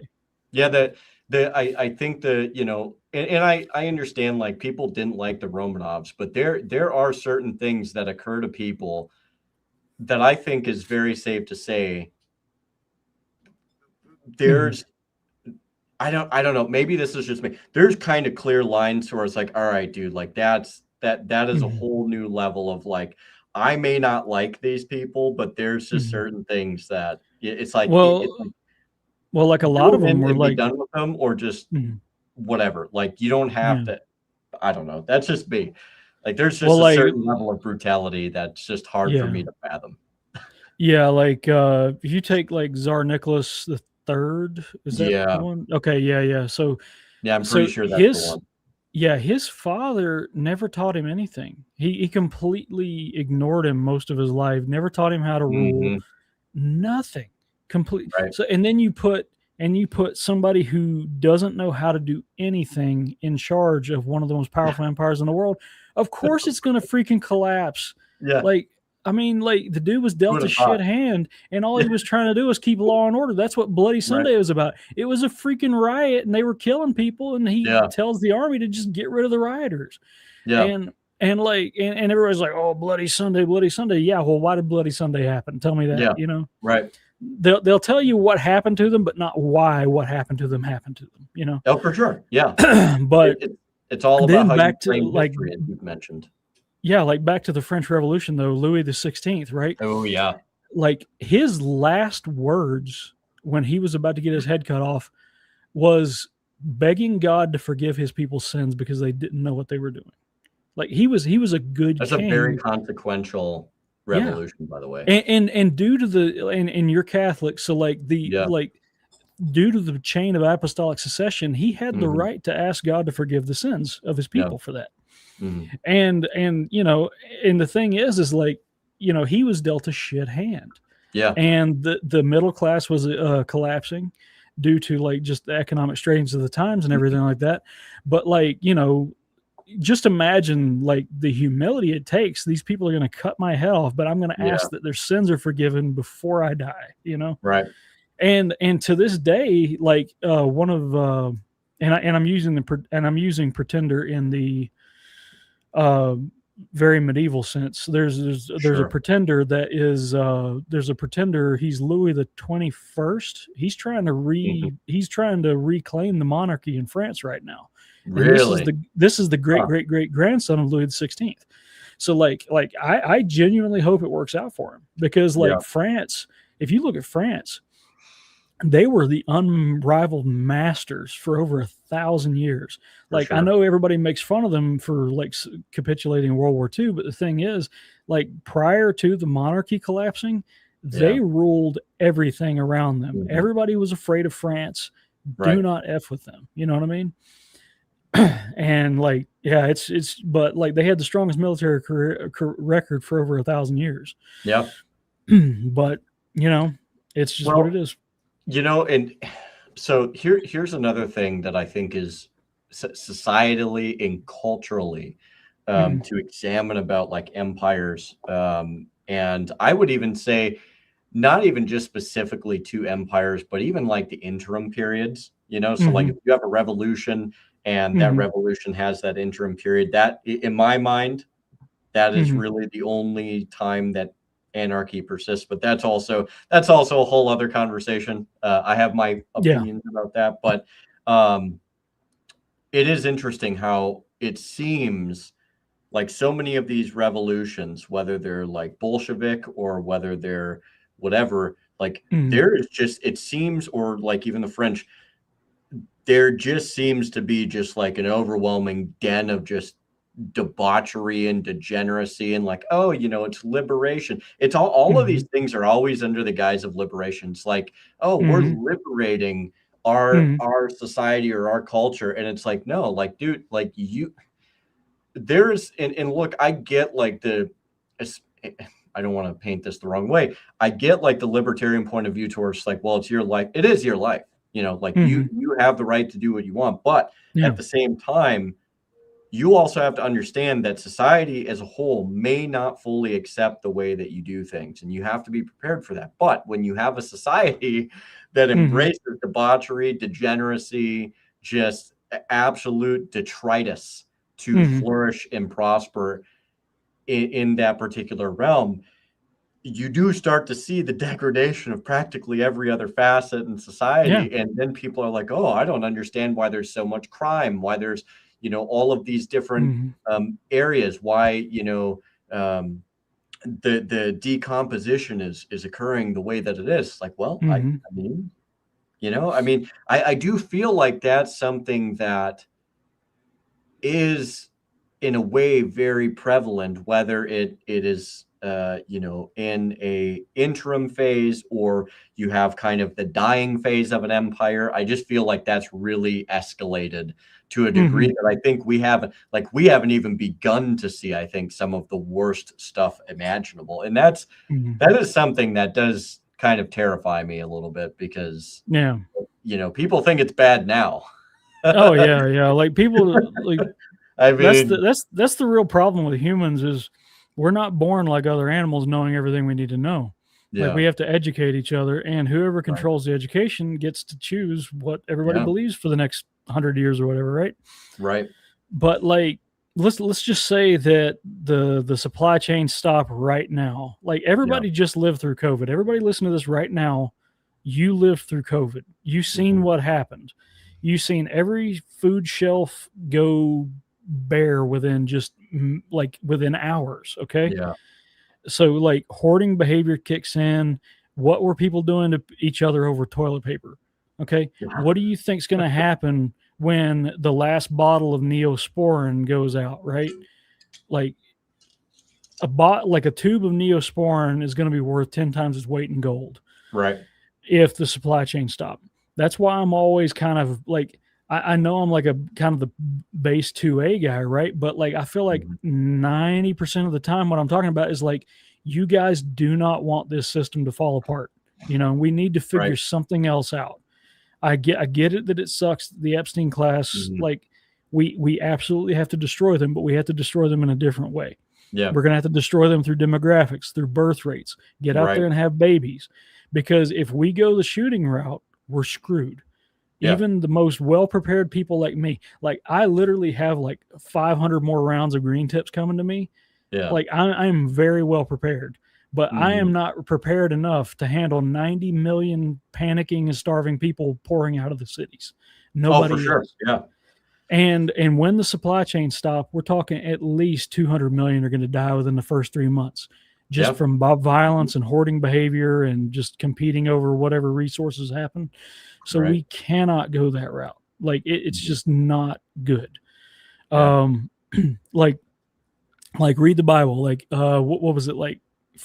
What is it like? First Kings? Like they piss off God, and then mm, like they're starving so bad that they're having to eat pigeon droppings right, on the rocks yeah, and stuff like that.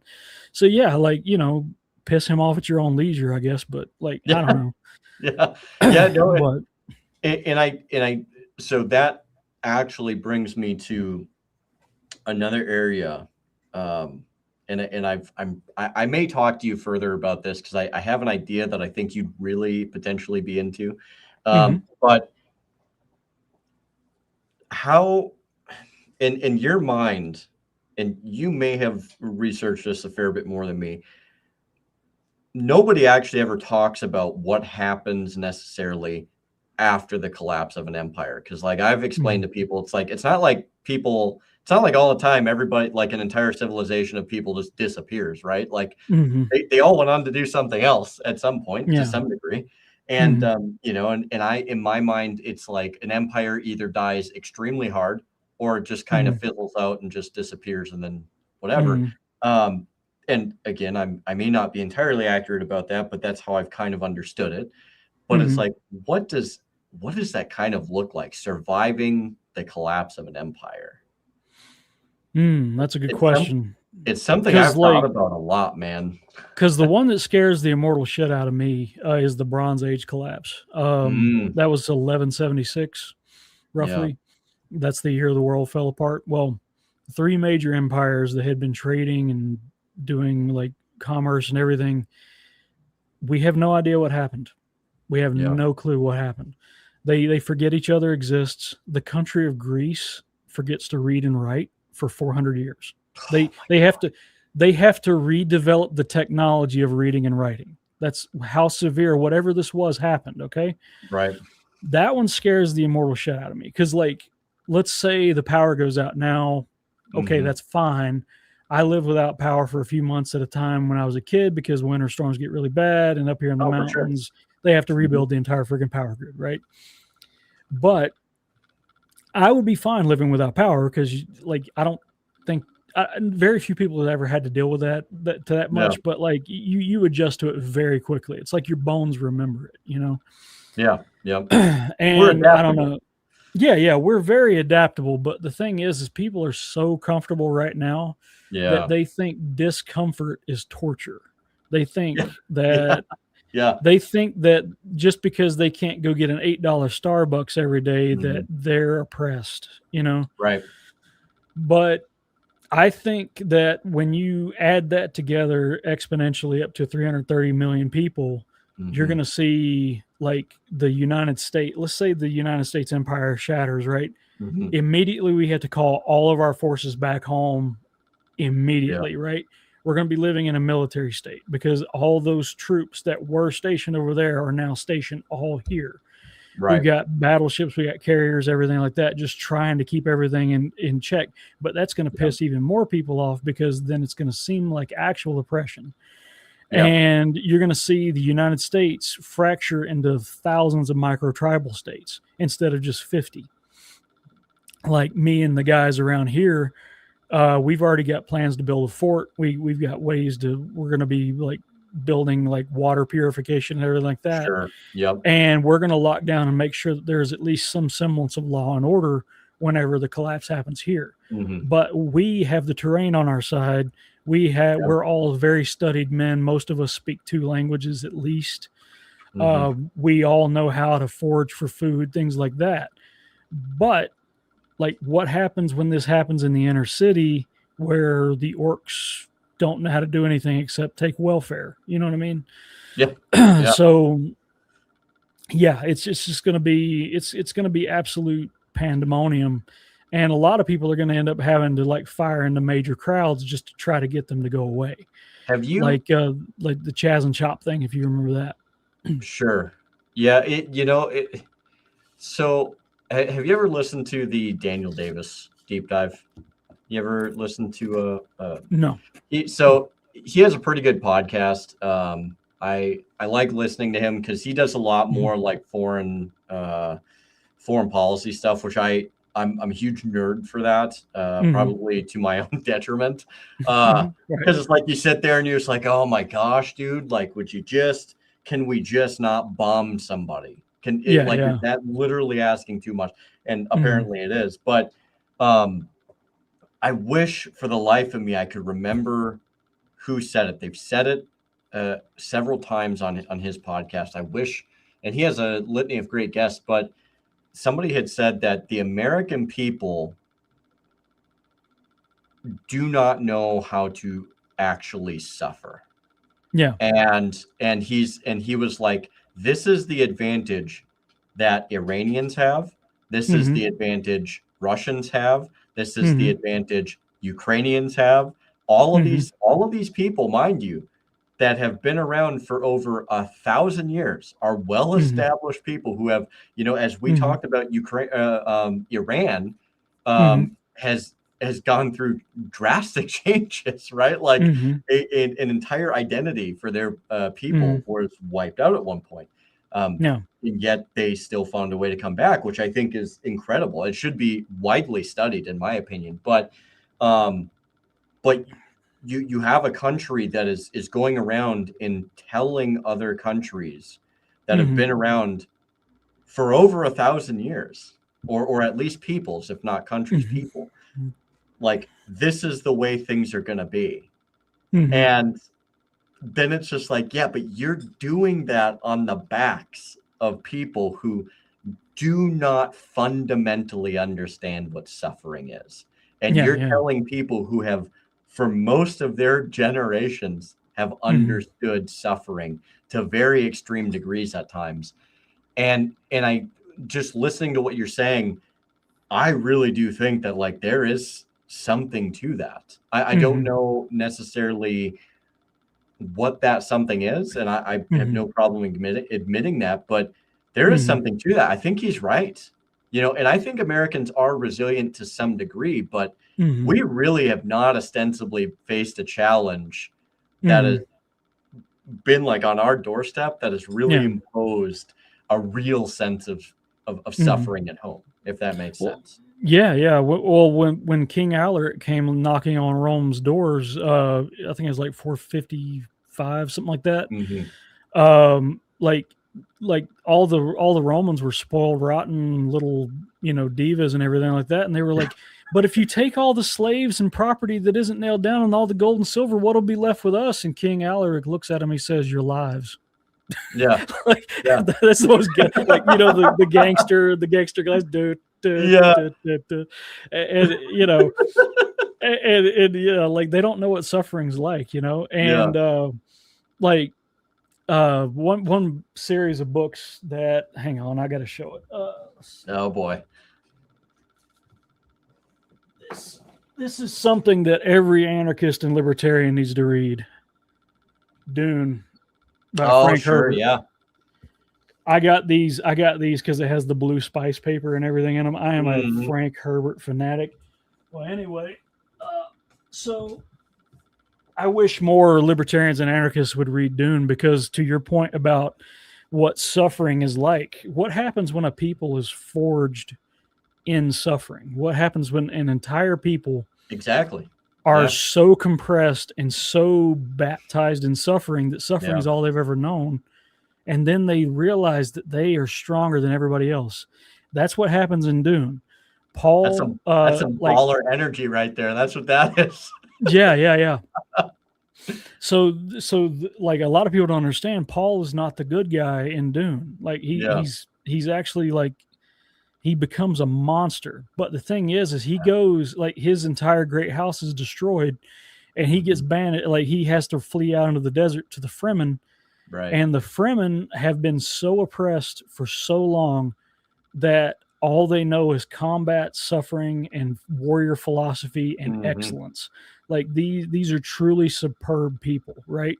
Yeah. The crack soldiers of the entire universe are called the Sardaukar. And Yeah. these are men who are trained in a living hell on Seleucus Secundus. These are the Praetorian Guard for the Emperor of the Golden Lion Throne, right?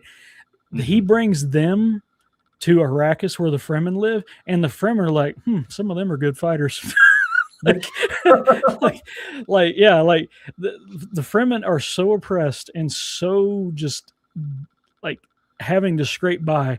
They Yeah. have to recycle the moisture in their own shit, and Yeah. drink their own urine through like what's called a still suit, and Mhm. water is everything. Like when they kill an enemy in battle, they've got special things that they can wrap around the body very quickly to make sure that there's not even a drop of blood loss, because they're Right. gonna break that down for moisture. Yeah. Yep.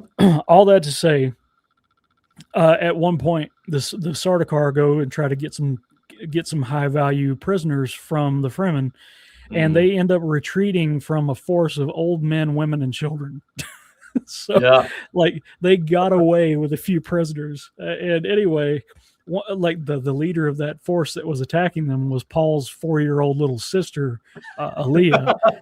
And she's like, we would have got them too if it wasn't for the flames. And he's like, flames? He's like, the attitude thrusters on your spaceship. Yeah. Like, because Yeah. they Right. had to use their own spaceship as a flamethrower to get them to Yeah. leave them alone. Well, anyway, like these people, they finally get off of Arrakis, and Hmm. nobody can contest them. Nobody can handle the just outright brutality of the Fremen, because the Hmm. Fremen are baptized in suffering. Yeah. And I really hated these Denis Villeneuve movies because they made them look like stupid desert I savages. never And I never watched the movies, but I'm um, a huge fan of books. the sci-fi series about 20 years ago was really good. Okay. But if you can, just read the audio, like do the audiobook or read the books, Sure. because like the Fremen are like warrior philosophers, dude. Like they do not f around. Like all Right. their babies are taught not to cry after like a couple of days. Like Hmm. they move in complete silence. Like we're talking excellent, superb Yeah. people. And the Emperor, he's just sitting there like, how did you fuck up this badly that you pissed these people off? Right. Right. Yeah, because it's just the Sardaukar getting their cheeks clapped by these, and they've never known defeat in their entire lives. These are Right. the best soldiers in the universe. Like they don't retreat from anybody, but they're Hmm. retreating from women, children, and old men. Like, Well, So seeing as we're on the topic of books, I have a series. I was initially introduced to the series via a video game, and Mm-hmm. it's the Metro series. I don't know if you're familiar with it. I've By heard of it, but I couldn't tell you anything about it. Yeah, by Dmitry Glukhovsky, Mm-hmm. and I played through the games, and Mm-hmm. it's where I found hands down one of my favorite quotes, which is by Dostoevsky, Mm-hmm. "To live I'm without reading The hope." Idiot again right now. Oh, dude, his books are they're such a wild ride. If you look Um, closely in my artwork on my for my podcast, it's got the yeah, book "The Idiot" by Fyodor Dostoevsky like laying there on the table. Like that is yeah. one of the most important books people can read. And It it's it's interesting because Dostoevsky really he had a lot of very interesting work. Mhm, And when you go back and you look at because he's often his contemporary is considered Nietzsche. mhm, And what's funny is Dostoevsky invariably, and this mhm, is really taking a little bit of liberty, but if you look at Nietzsche and how his life was mhm, and everything it had become, he really like he he tried to get more out of that slump like mhm, Dostoevsky did. And Dostoevsky went through a lot of problems. Like he had a lot of problems. mhm. Oh yeah. But he eventually like got to a point where he was kind of okayish in the end of his Mhm. life, whereas Nietzsche Yeah. just like N- freaking like when he when he Nietzsche started going lost it downhill, completely. it got really bad. He But peaked at Ubermensch. no, yeah, he but that's where I got my favorite quote by Dostoevsky, which is "To live without hope is to cease to live," and I Mhm, really I really do believe that quote. But mhm. I wanted to point out, seeing as we're doing book comparisons, the books that I really enjoy, if I Mhm. can adequately grab them, is I love this series. Okay. Uh, Metro it, 20. Okay, got you. All right, I'll Yep, look into it. it's fantastic, and I think the reason that I like it is the way that I also have Liberty Defined and the Fed and School Revolution by Ron There Paul. you And go. um, Get but it. what I love about the series is it Mhm, gives you a protagonist, Artyom, who mhm, is there's a lot of moral gray area in the world mhm, of Metro. And mhm, it takes place in the Moscow Metro after a nuclear exchange in the world. mhm, And the game kind of does this a little bit, but the books are important. And I think this definitely applies to perspective. We were talking about perspective a lot, which is there's a lot of morally gray things that exist in this world.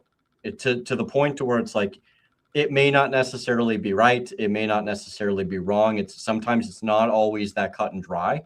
mhm, But what I like about the series is it challenges you as a reader to be like, ah, man, like Artyom, what are you doing, man? Like, what are you mhm. doing?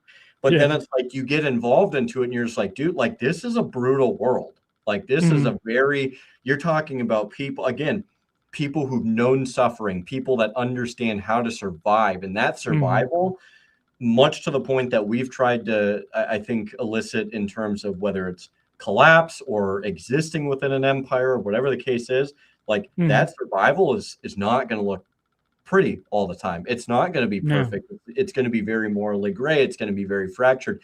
And Glukhovsky does a very good job of um, really bringing that world to life, both in the Mhm, book and in the games. But the books have a lot more lore to it, and it's I like books that really challenge you as a person to mhm, to at least entertain a perspective that you mhm, wouldn't potentially morally, right? mhm, And I think that's very important because it helps you understand, like, okay, I know how I feel about this, but again, going mhm. back to the very beginning of Yeah, this yeah. episode, it's like, okay, like I understand, like I don't like you know, Stalin or whatever, or I don't Right. like Mao. Mhm. But what are the reasons? And this is where a lot of people can't answer. Like, what are the reasons you don't like these people? Like, do you Mhm. understand how they shape their perspective? Martyr Maid, which I know some Mhm. people don't necessarily like him, but I like him. He's pretty you great. know, I like the work that he does. Mhm.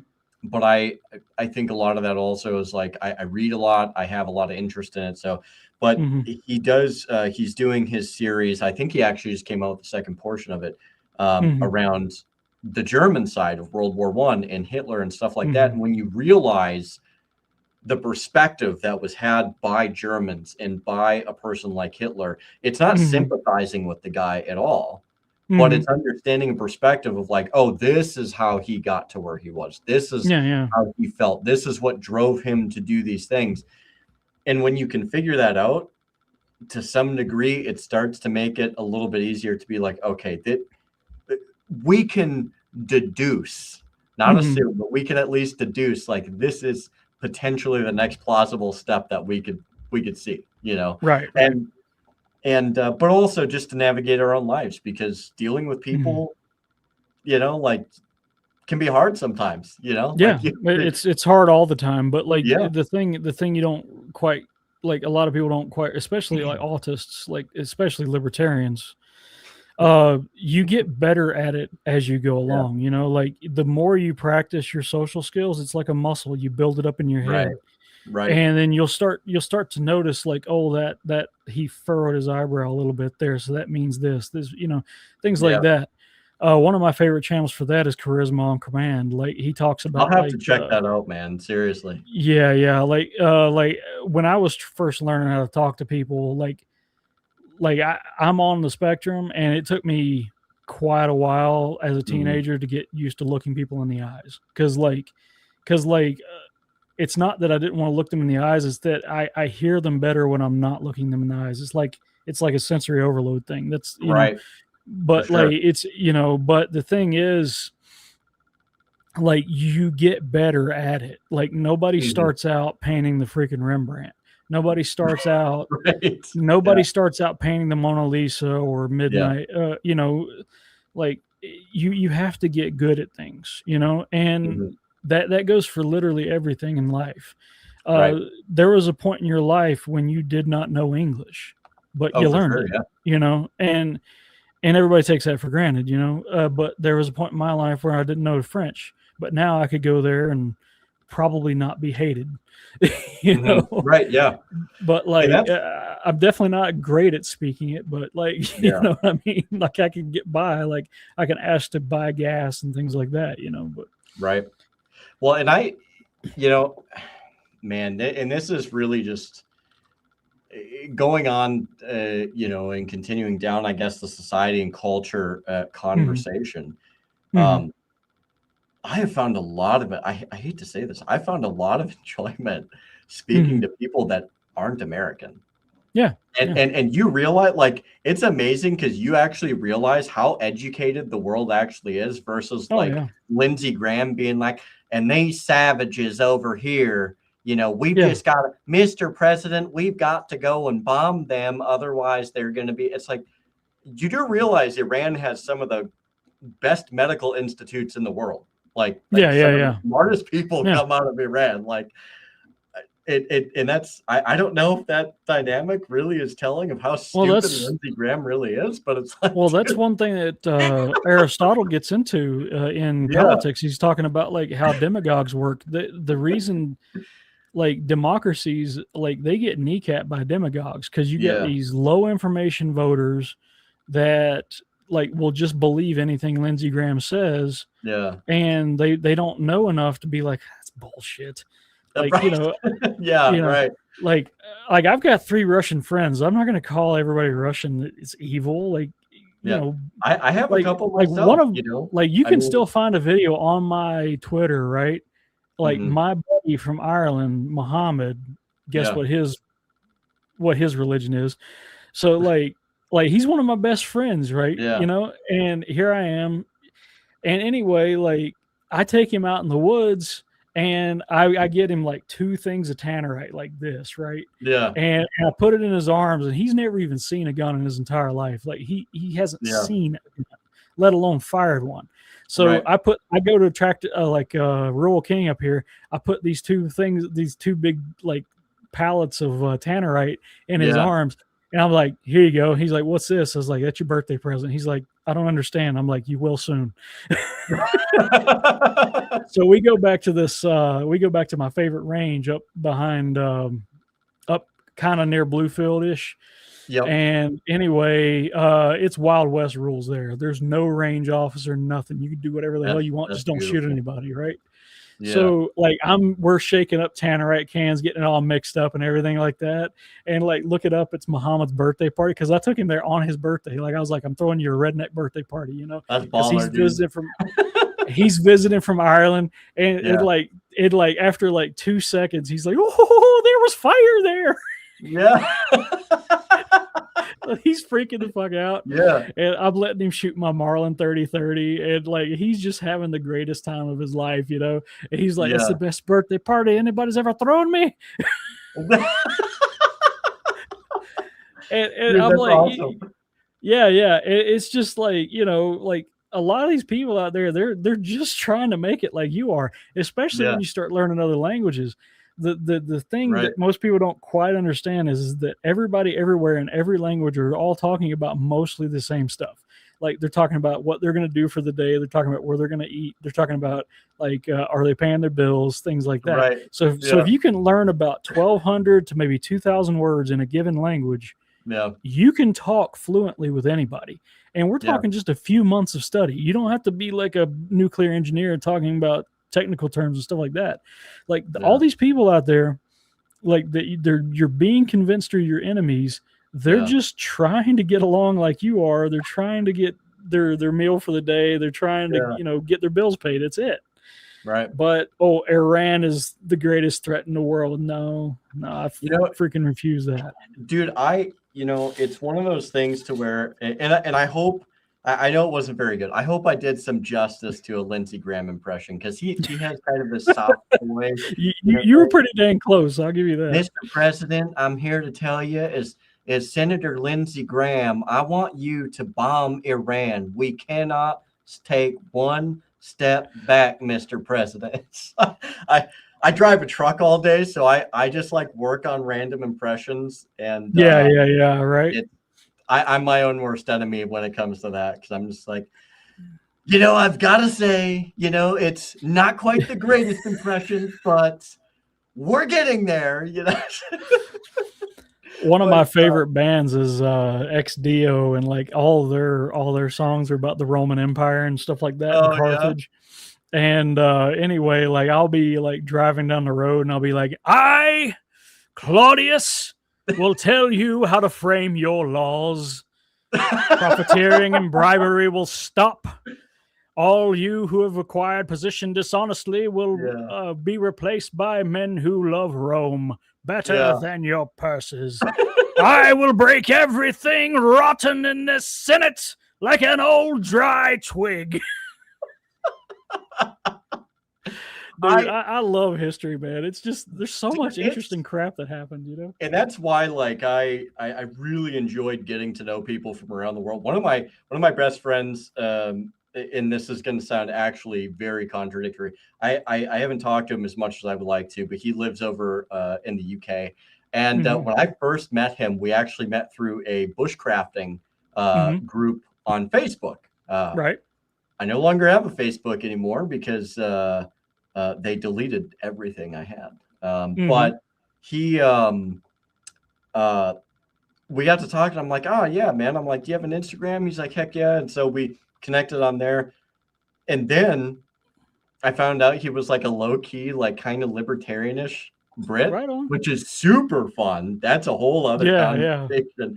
And when the Queen died, I texted him. I'm like, oh man. I'm like, in a very joking way, I'm like, oh, my heart breaks for you. I'm sure these are very turbulent times. And he's like, nah, fuck the queen. And I'm like, oh my God. He's like, my parents are over in the other room, and they're just like torn up about it. And he's like, I turned my TV off, and Yeah. and I'm just reading books today. I don't You really know the care. queen. You know the queen and her family aren't even English. They're German. They're Saxon Coburg. I've heard that. Yeah. Like I don't think anybody actually gives a shit about the What? monarchy over there. It is crazy how have you ever noticed how people that come to power in these countries, whether it's Yeah. Stalin or Hitler, or you look at like like none of them are from the countries they eventually end Yeah. up ruling, which is Yeah. the Absolutely. most insane thing. Yeah. So like at the outbreak of World War I, Kaiser Wilhelm, Tsar Nicholas III, and King George V, they were all first cousins. And they were Oh writing boy. each other. They were writing each other's letters, saying "Good luck in the coming war. We hope it goes well for you," and things like that. While millions of people are dying just so they can Yeah. get a few feet around, like Yeah. I'm just like, wow, just the hubris of that, like. Yeah. And the author of Winnie the Pooh, like he was like he ate a shit sandwich in the media for a while because he was criticizing all these dukes and everything like that. He's like, all of us are out there dying while the non-dukes, all the dukes and duchesses are eating high life, and while the non-dukes are out there bleeding in Yeah. the mud for nothing. And like they wanted to censor Right. Winnie the Pooh just because of that. Yeah. So it's comedy that writes pirate. itself to many degrees. I mean, It is. the one thing I will say is when you look at how like actually going back to your white pill comments earlier, Mhm. things are terrible. I always think of that meme. I know it. I know you think it's bad now, but it's going to get a lot worse. But then it's just like at the same time, it's just like, but we can laugh at it, And Yeah.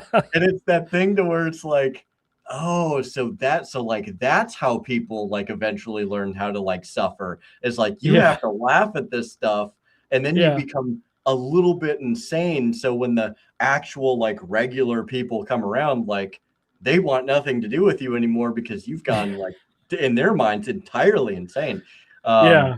But no, I love like getting to know and talking to people from around the world. I have a couple of Mhm. friends out of Russia, and they're like Mhm. some of the funnest people to talk to. Just like, oh, what do you do Mhm. for work? And they tell me, and it's like, oh wow, like that's actually pretty cool, and Yeah. like, oh yeah, I made this for food today, and I ran some errands and I did this, and it's like, oh yeah, wow, like you're an actual normal human being, unlike what everybody wants to portray you as, and I Yeah. think we need to have like to some degree like some more connectivity with other people. Yeah. And man, and I know some people might think this is they might think it's detracting, but when I say like it's nice to not talk to an American all the time, Mhm. I don't mean that as like, man, I like it's just tiring or it's exhausting. It's like, no, it's nice to get a perspective, Mhm. especially from people that are because we all know people that are just like zeroed in on the propaganda, and it's just like Mhm. it's just nice to hear how somebody else is living, like that. Yeah. In the And comments there, Gene Wu says inbreeding is a royal pastime. That's not the that's how the Habsburg monarchy collapsed in Austria. Because like I have to highlight that. That's don't mean to put I you on the spot, Gene, but that's perfect. a few minutes ago in the comment, like I realized that I could click on comments and read what's going on. I've been reading that ever since just a few minutes ago. But like the Habsburg monarchy, they got so inbred that their last heir, when he finally died, he had not produced a son. He had one testicle and it was shriveled up in black. Oh Like no. when they did his, his embalming and everything. Yeah, like he was so inbred that he couldn't even produce children. Like Oh, that's we're because and the reason that is because it's family politics. They don't want to share power, so they yeah. would be like, I'll marry my aunt and the aunt can marry his Oh, nephew that's or whatever. terrible. Yeah, and they would they would keep the power within the Habsburg thing, but that bloodline eventually breaks down from just Yeah. mutations, right? Right. So like, and a lot of that, like, and inbreeding's not just a sexual thing. Like it's like the inbreeding of the neocon establishment that we're seeing right now. Right. They're Yeah. only letting in the Ed Galrains, whereas Massey gets record number of money spent against him that you don't even see in Senate races usually, like for a It was the single House seat. highest amount spent in the history of congressional races, to my understanding. Right. Yeah, and like, One but guy. but in a way that is still political inbreeding. They're only Yeah. keeping it within their little camp that agrees that Israel can do no wrong, Hmm. and eventually they're going to turn into a Habsburg empire and just completely shatter. Yeah. And it's crazy. Yeah. Yeah. It's man. I mean, there's it's incredible to see like how the discussion has kind of evolved tonight, because when you Mhm. realize like, oh, it's easy to just be like, oh, the empire, the American empire, the Roman empire, but it's like there's Mhm. so much. There's Mhm. really so much to it, and Yeah. digging through, and we've barely scratched the surface. Oh yeah. I already know that just based off of the conversation, um but man, it is interesting to go and see like how some of these empires kind of existed, some of the high Mhm. points, some of the low points, um, and ultimately like the societal and the cultural effects, Mhm. and what happens. Because again, as it pertains to a person like Caesar, Mhm. yeah, like people love their heroes, right? And Caesar was a Mhm. hero, and you know Yeah, Genghis Khan was a hero. yeah, and it's like, little do people realize sometimes when you invite the heroes into your court, they turn into the biggest Mhm. monsters you've ever seen, and they and Yeah. they perpetuate a doctrine of just sheer like authoritarian, iron-handedness, and Yeah. um, and so I do think that in many cases in history, people have welcomed their oppressors with Yeah. open Yeah. arms, and Yeah, you that really goes back to, like, like why I named my podcast the Great Object Podcast, yeah. because the only thing, like, it doesn't matter how you write the Constitution, eventually Mhm. people will just whittle it down. Yes. Like Yep. these empires, they're built up very, very quickly. Like we're talking within the Mhm. lifespan of a single person sometimes. Yeah. Like Yep. with Genghis Khan, Temujin, Julius Caesar, and then Augustus is the big Yeah. one, because Augustus was like, he understood where Julius was going with things. Right. Yep. And Julius even pushed the crown back. He was offered the crown like 3 times and he pushed it away. Mhm. A lot of people don't give him credit for that, but like, it's just, they can be built up very, very quickly. And then it takes sometimes a few hundred years of one small fuck up after another Yeah. to ruin them. And we're getting there on ours. Like Mhm. one small screw up, and our founders, even they weren't perfect. Like Oh, no, yeah, exactly. John Adams had a dude arrested for calling him fat. So like Oh, yeah, they were they yeah, yeah. they were petty in many ways. It's crazy. Yeah, yeah, yeah. He was a very proud, like very touchy person, like, and that was our second president. So like straight out of the gate, we're not doing great. You know what I mean? Yeah. Like if Washington had, I think we'd probably be in better condition if Washington had decided that he wanted to be king. That would have been cool, I Mhm. guess, because but he had this, but he took his philosophy from a man named Cincinnatus. Mhm. So Cincinnatus was a farmer who was called upon by to be the dictator of Rome and save his people from an invasion. He goes and saves. He completely wipes out the enemy with an Mhm. army, and he does it in just a few months. And he's Yeah. got a term for a year. Everybody expects him to come back and be like, "Okay, I'm king now." What Yeah. does he do? He says, "Noble Senate, I have defeated the enemies you've asked me to do, Mhm. and I relinquish my office early because there are Yeah. no more enemies to defeat." And he goes back to farming. George Washington What a loved baller, dude. Cincinnatus. Yeah, Gosh. and King George III was floored when he realized that George Washington had given up power, that he relinquished his power Yeah. like Cincinnatus did, and like King George III like actually thought George Washington was going to try to become king. Right. and he didn't. And like, if it wasn't for the quality of that one man, like I think we would be in much worse condition than we Oh, are. 100%. And and so a lot of people really like to rail against Washington, and to be fair, justifiably so, Mm-hmm. with what he did with the Whiskey Rebellion.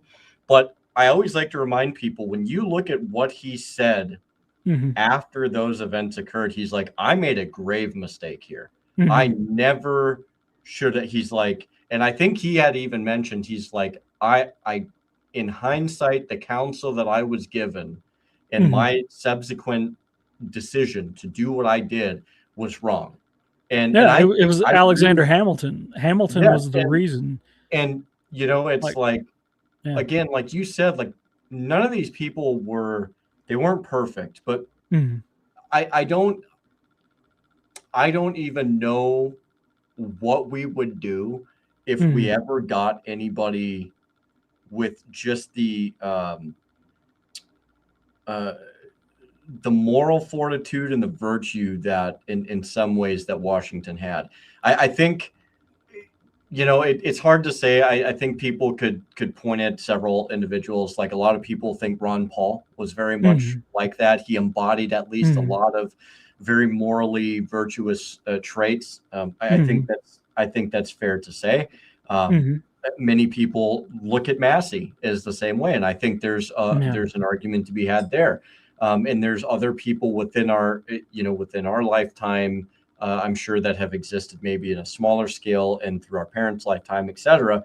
But it's like just to I for me, like just to have kind of seen like a glimpse into that moment for Cincinnati or Washington, to where there's like, no, I'm good. Like Mm-hmm. I am good. And I don't remember. I think it was in his acceptance speech. I Mm-hmm. could be wrong. Please don't take me verbatim for this, but George Washington at one point even I believe, had mentioned that, look, if I become destructive of my office and Mm-hmm. I start to consolidate power, you need to remove me Mm-hmm. because I should not be in that position. I have become corrupted beyond my means. And it's like that level of just awareness to me Mm-hmm. is a very rare trait. Yeah. And and I told you the other night, like if I would have been in the position back then, faced with the idea of signing the Constitution or not, Mm-hmm. I really don't believe that I would have signed the Constitution. Yeah. It's hard to say because we're not there, but Mm-hmm. just seeing the arguments and understanding, like, look, like you had people that recognized that this document, Mm-hmm. well, it did come out better than it was. I want to remind people, we never would have Yeah. had the Bill of Rights if they hadn't protested. Like, dude, you you need to put this in there. The thing that Um, gets me is that Aristotle, he collected 158 constitutions. So yeah, that's on the nose of it. That's 158 constitutions that have failed. yeah, So, like, but and it I'm sure there's been thousands more since then. It's just for sure, and wow. it's and it becomes one of those things to where one of the sentiments that was echoed by the founders, by many, may perhaps not all, but by many of them, was, Mm-hmm. in order for for people to maintain liberty and to Mm-hmm. maintain any form of order in a republic, they have to be educated, Mm-hmm. morally virtuous, well Mm-hmm. read, well read, but also very capable individuals. They were talking about the expectations that they had for Americans in order Mm-hmm. to keep our republic. Mm-hmm. And I think there's something to be said there. Now, I don't want to, obviously, we're past 2 hours here. So I do want to kind of start to close it out a little bit. And if you have some time after the show, I'd love to talk to you a little bit more. Sure. But in your mind, Mm-hmm. uh, Travis, do you think that there's ever the potential, probably more than likely not in our lifetime, but do you think there's the potential to where we will ever see, this world will ever see something similar to like the American Revolution with those minds. I think the pattern tells us like invariably yes, but I Yeah. am curious to know what other people think also. Hmm, that's a good question because, like, It's if you hard. look at Yeah. it is like, I mean, obviously I don't have a crystal ball, but like Hmm. if you look at how those men found their ways into power to begin with, Yeah. they were repeatedly hounded by the crown. So like if you go Yeah. back to King James around 1611, Hmm. he was doing a crackdown on the merchant class. Like Hmm. he seen that their upward mobility in the economy, that they would eventually supplant and completely just wipe out the monarchy. And he was Hmm. like, this shit will not stand. And Yeah. he actually did crack down and rein in the merchant class quite a Yeah. bit. And around that time, you see the Virginia colony here in America opening up, and almost immediately, within just a few years, you see what's called the House of Burgesses form, and that's the House of Yes. Businessmen, Yep. which is like the early proto government of the United States. Well, this got wiped out a few years later. They rebuilt it, got wiped out again. They rebuilt it, got wiped out again. This repetitive destruction of the business class Hmm. was eventually inherited by these really intelligent, self-educated men like John Hancock. You got Yeah. Samuel Adams, you got Patrick Henry, all these literal like titans in our Yeah. minds. They finally realized, okay, the House of Burgesses has been wiped out like 18 times now. Yeah. uh we have been, so if we're going to form anything like this, we have to do it, almost in secret. Well, Hmm. eventually the Sons of Liberty like sees most of Massachusetts. That's where Lexington and Concord comes into play, right? Hmm. The British are like, okay, well, you're not allowed to have guns anymore. That is the spark Yeah. that ignited the entire revolution, is that you're not allowed to have guns anymore. Everybody Yeah. understood that your gun rights decide whether you're a slave or a free man. Free Right. men do not ask for permission. That's what Thomas Jefferson's quoted saying. Hmm. So, like, all that to say that you go back to a people that are baptized in suffering and hardship. Hmm. These businessmen, these very educated men like Ben Franklin and all that, they were baptized in suffering, in the Yeah. hardships Agreed. and the tyranny of the crown, and that made them into the better men that they needed to be. Like Hmm. John Hancock, he was like, burn Boston, it'll make a pauper out of John Hancock, but at least we'll be free. And Yeah. I'm like, Right. you get a little bit of a man tear here and that, like Yeah. Right. what a giga chad, Yeah. like he didn't care if he died in poverty. He was like, we will be free.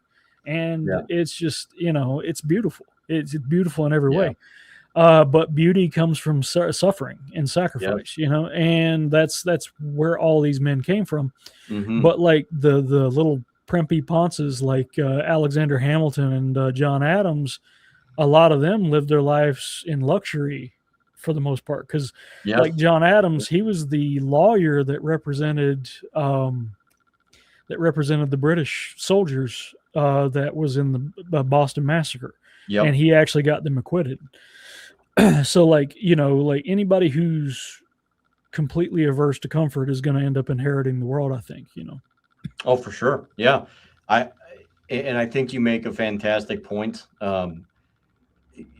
You know, just looking at history, I I like to evaluate patterns. I've said that probably ad nauseum at this point. Hmm. And I'm waiting one day for somebody to be like, "Oh, shut up already. We know you're a pattern guy."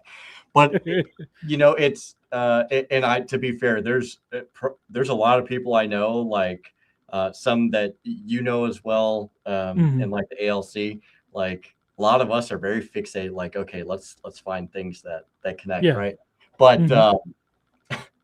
the the thing is when you look at the patterns and then you subsequently look at cycles, that's where I get my hope from, honestly, Hmm. Travis. Yeah. Like, Yeah. is the Absolutely. fact that, like, dude, even though there is an empire here, at Hmm. some point there are going to be there's going to be men and women somewhere in this world that's going to say enough.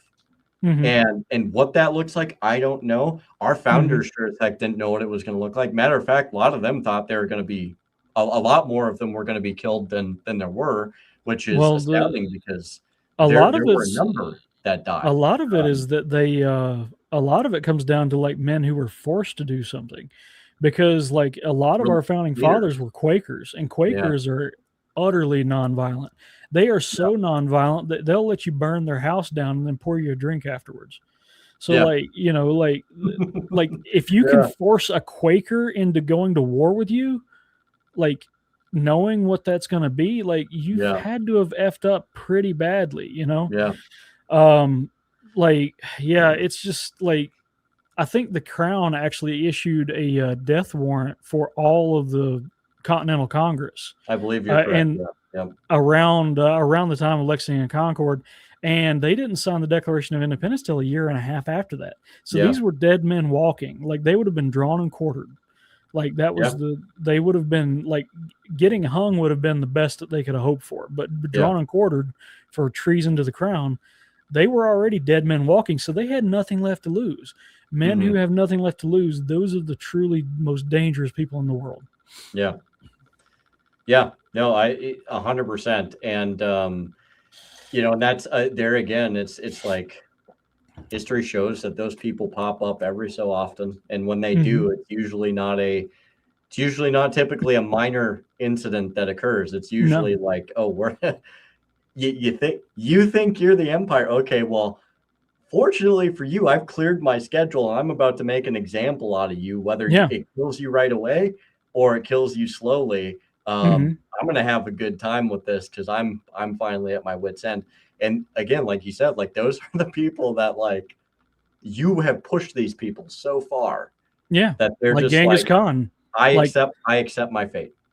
yeah, And like I every other like everybody else, everybody else would have been like, "Oh, Genghis should have went to war at the first caravan." He was like, "No, yeah, this is this. Let's make sure this wasn't a cultural yeah, misunderstanding. Let's be level headed about this." right. And then it happens again, and he's like, Yeah. "Okay, now you fucked up." And So that is one of those things that I stress to people, and I'm a huge proponent of. I will say I am fairly at the current moment, I'm fairly Washingtonian on my foreign policy. I do think he had mhm, foreign policy correct. mhm. Free trade, friendship, and goodwill towards others. Like that's how you mitigate a lot of problems. I think he's right. Um, I'm not sure what relation he is to you, but David Andrew there, that yeah, slaps. The Silent Man yeah, eventually has the loudest voice in history. yeah. Woo! Oh yeah, That's got fire on it. Ooh, that's got fire on it. I love it. smoking. Yeah, Yeah, that's a. We'll keep that up for a minute. yeah, But no, there is. Oh man, I just lost my train of thought. Um, dang, I hate it when that happens. I think it's yeah. from, I think it's honestly like I've taken a few hits to the head, so I don't know. I don't know if that Oh plays man, into dude. it, When I was but 5 years old, I had like 14 stitches right here. You can actually probably see it a little uh, bit, but yeah. yeah, like yeah, I'm right there with you. Like But if I sound off, it's because I had a yeah, head injury. I I'm working with what I got, and sometimes it don't work Yeah, very well. yeah. But no, there's I am hopeful about just a lot knowing the fact that like look at some point, even Hmm. if it's not in my lifetime, my hope rests with people that may get to experience something better than what we have, Hmm.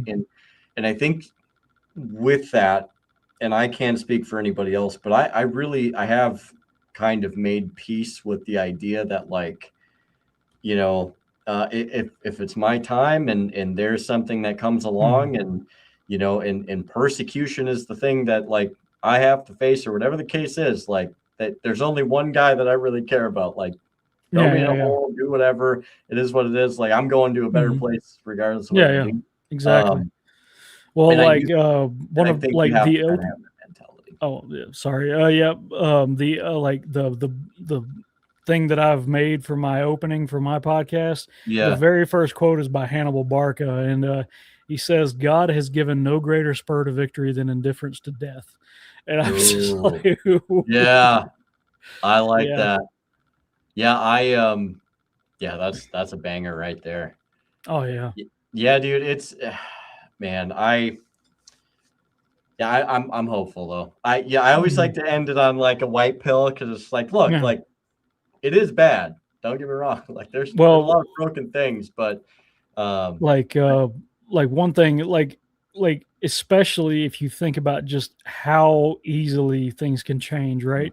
yeah, So like if you take the Battle of Covadonga Cave, right? hmm The Catholic Church has a church built there to this day that you can go visit in northern Spain, right? So when the Umayyad Caliphate invaded Spain and started taking over everything, right?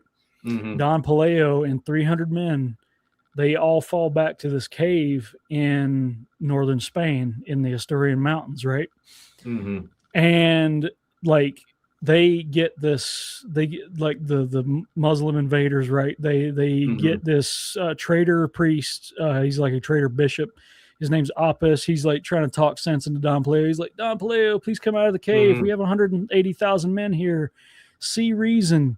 And Don Paleo walks to the edge of the cave and he says, has the Holy Scriptures not told us that man with faith the size of a mustard seed can move mountains? That's And right. Apis is like, well, Don Paleo and his 300 men, Yeah, they actually win against that 180,000. Okay. yeah, And I go through this on the first episode of my podcast. It's called Mission Statement.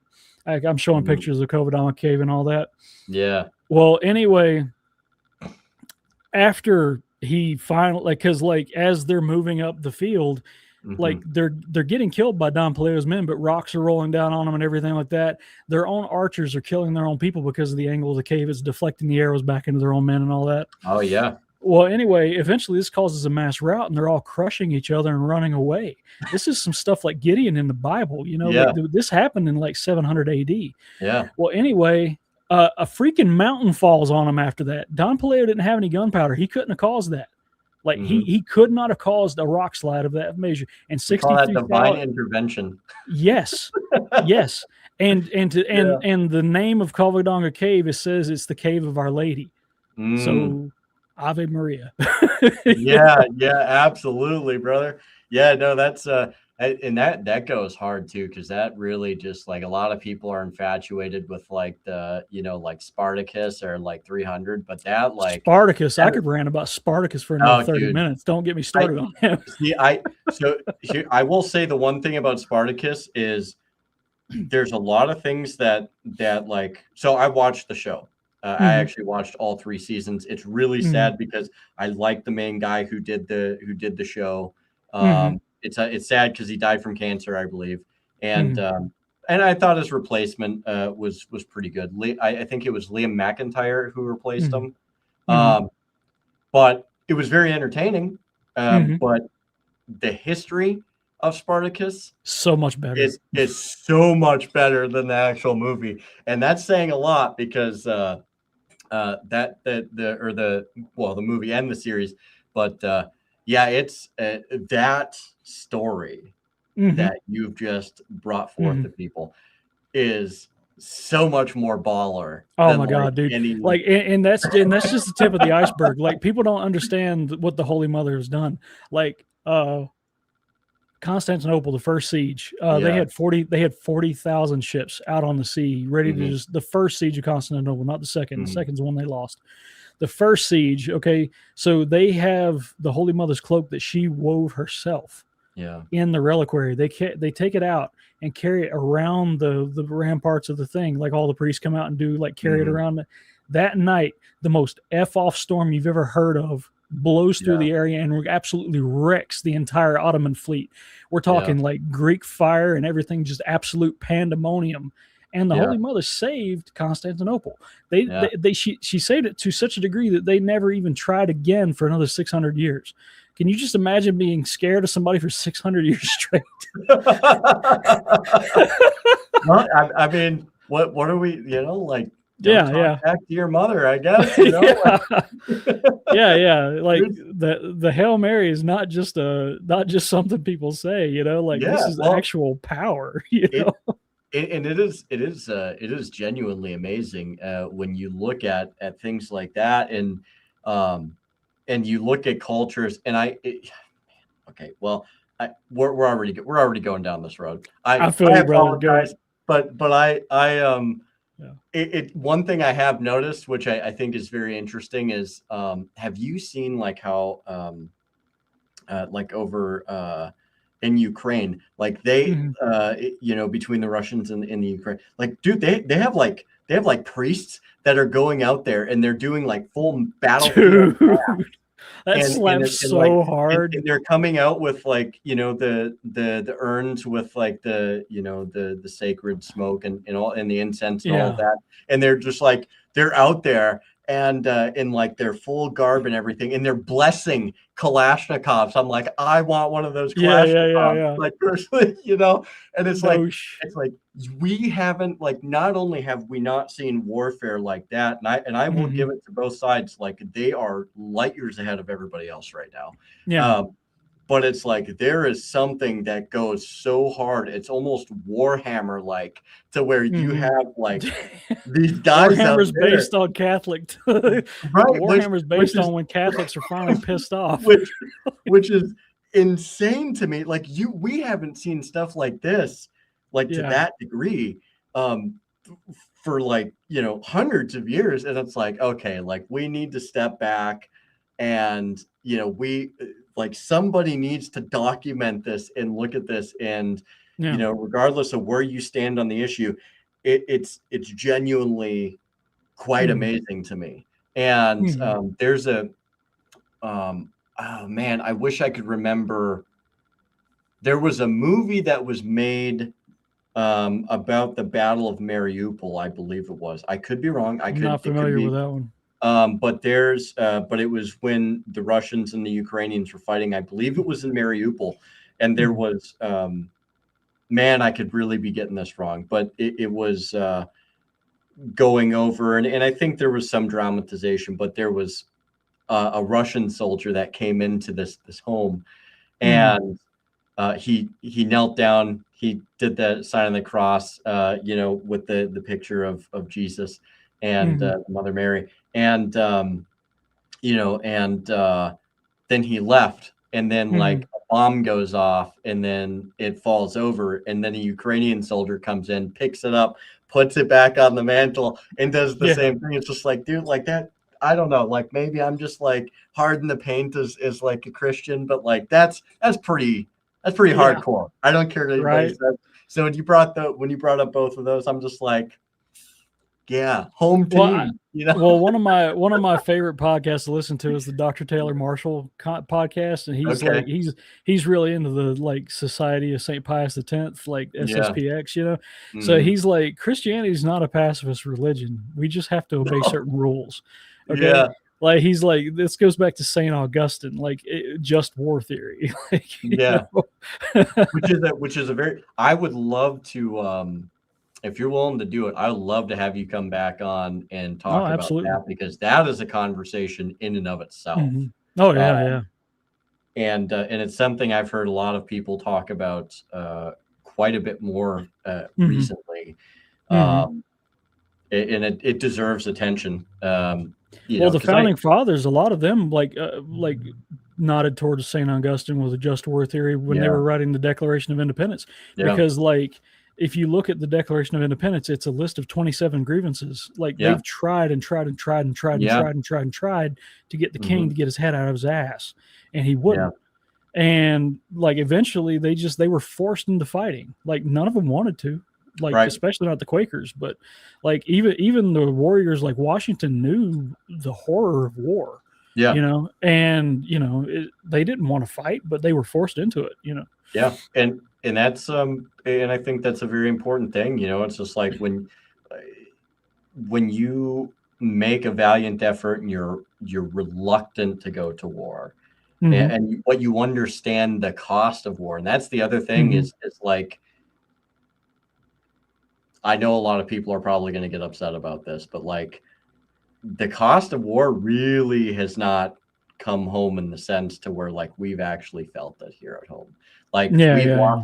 we've lost military personnel, and I think that's terrible. I think it's terrible for the whole reason of we never should have been involved in 99.9% of it anyways. So I think that makes the loss actually even worse. But again, like we are in a very sheltered position, which further creates issues. But they're, going to like Washington and many of these other founders, like their whole thing, I would say that goes in line with just war theory, is they were very focused on like, if we do anything concerning war, even if you look in the Constitution, which I will give them credit for in the Constitution, it was predicated on purely defense.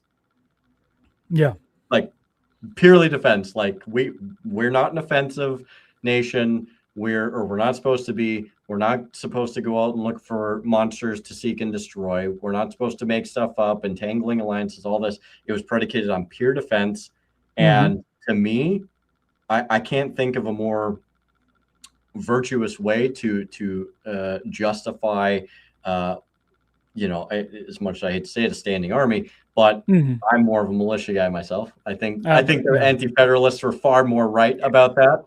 And there's a conversation. It's explicitly protected in the Virginia Constitution. Like even with this new New Jersey governor and her foreign invader street shitters and all that coming in here trying to take our guns, like it's explicitly spelled out in the Virginia State Constitution that militias are to be protected. So like you can form a militia here, So and there's nothing she can do about it. So I don't care. Yeah.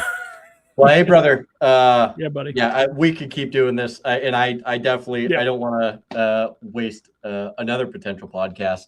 I got you. Because I want to have you come back on, and like I want to have more conversations, especially about the just war theory, because I think that is going to be really fun. But I appreciate you, man. Thank you so much for coming on. This has been awesome. I've had a great time, man. Yeah. You could always feel it when you just click, Yeah. Well, it's you got to have fun with it too, right? Absolutely, I think it's different when I do it because I kind of get nerdy a little bit by myself, and so I kind of get lost in. So I got to try and fix that. But it's like, man, when you can have somebody else on that you can interface with, it's it's just so much better. Especially when you can just rabbit hole random shit, and it's like, oh, there's a squirrel. We're talking about this for the next 5 minutes, and then we come back to why Caligula was like not that bad of a guy, actually. Yeah, we could use another Caligula, honestly. Any closing thoughts? And then I also want to give you an opportunity once again to just shamelessly plug your podcast and anything else that you're doing. So just drop by the Great Object Podcast. I've got that up on Spotify and YouTube now. I'm making sure I'm uploading there, and I'm going to get it on Rumble soon. So wherever you prefer to watch, go for it. I got 7 episodes up. My last one, I had Dr. Wanjuru Najoya from the Mises Institute. We're talking about the real history of the Civil War and what actually happened between the anti-federalist and the federalist mentality. The economic drivers for the war, aside from Lincoln's propaganda. So that was a great episode. I doubled my following on that one. Oh, I'm going to have to go and watch that, man. Oh, yeah. She is absolutely amazing. She's got more degrees in a thermometer. She's just like this super intelligent woman. I was freaking out for a month straight. I was like, I'm self-educated. All I got is GED to my name. So I'm going to cram every book in the library in my head. I'm freaking out. Like, my friends are like, why haven't we seen you? I'm like, I don't have time. So I'm intimidated, to say the least, because she's straight up a PhD, has taught law for 20 years, Right. So I'm like, I will not look like a moron in front of this person. So, So like I was just like, I studied for a month straight. I haven't even touched a video game or anything. I'm just like, I mean, honestly, like that's, man, how much better are you for that though? Oh yeah, 100%. And I love video games, but like I've built stuff on Space Engineers a lot. Like I got a second gaming channel, it's Appalachian Stan Gaming, and like I'm building stuff on Space Engineers, like engineering things. Because I was an engineer, I wasn't an engineer. I worked in engineering at Caterpillar, but yeah, like I just like science and stuff like that. And anyway, Yeah, yeah, that's but awesome. but yeah, man, I could talk to you all day. This could go on forever. But yeah, check out my Yeah. podcast. Awesome, awesome. Well, yeah, man. Like I said, if you got a couple minutes, stick around. I'll All right. give these wonderful people who came and watched us for over 2.5 hours. Thank you so much for coming over to the podcast tonight. It's been a blast, dude, and I hope each and every one of you that took an opportunity to stop by tonight got something out of this. You enjoyed it.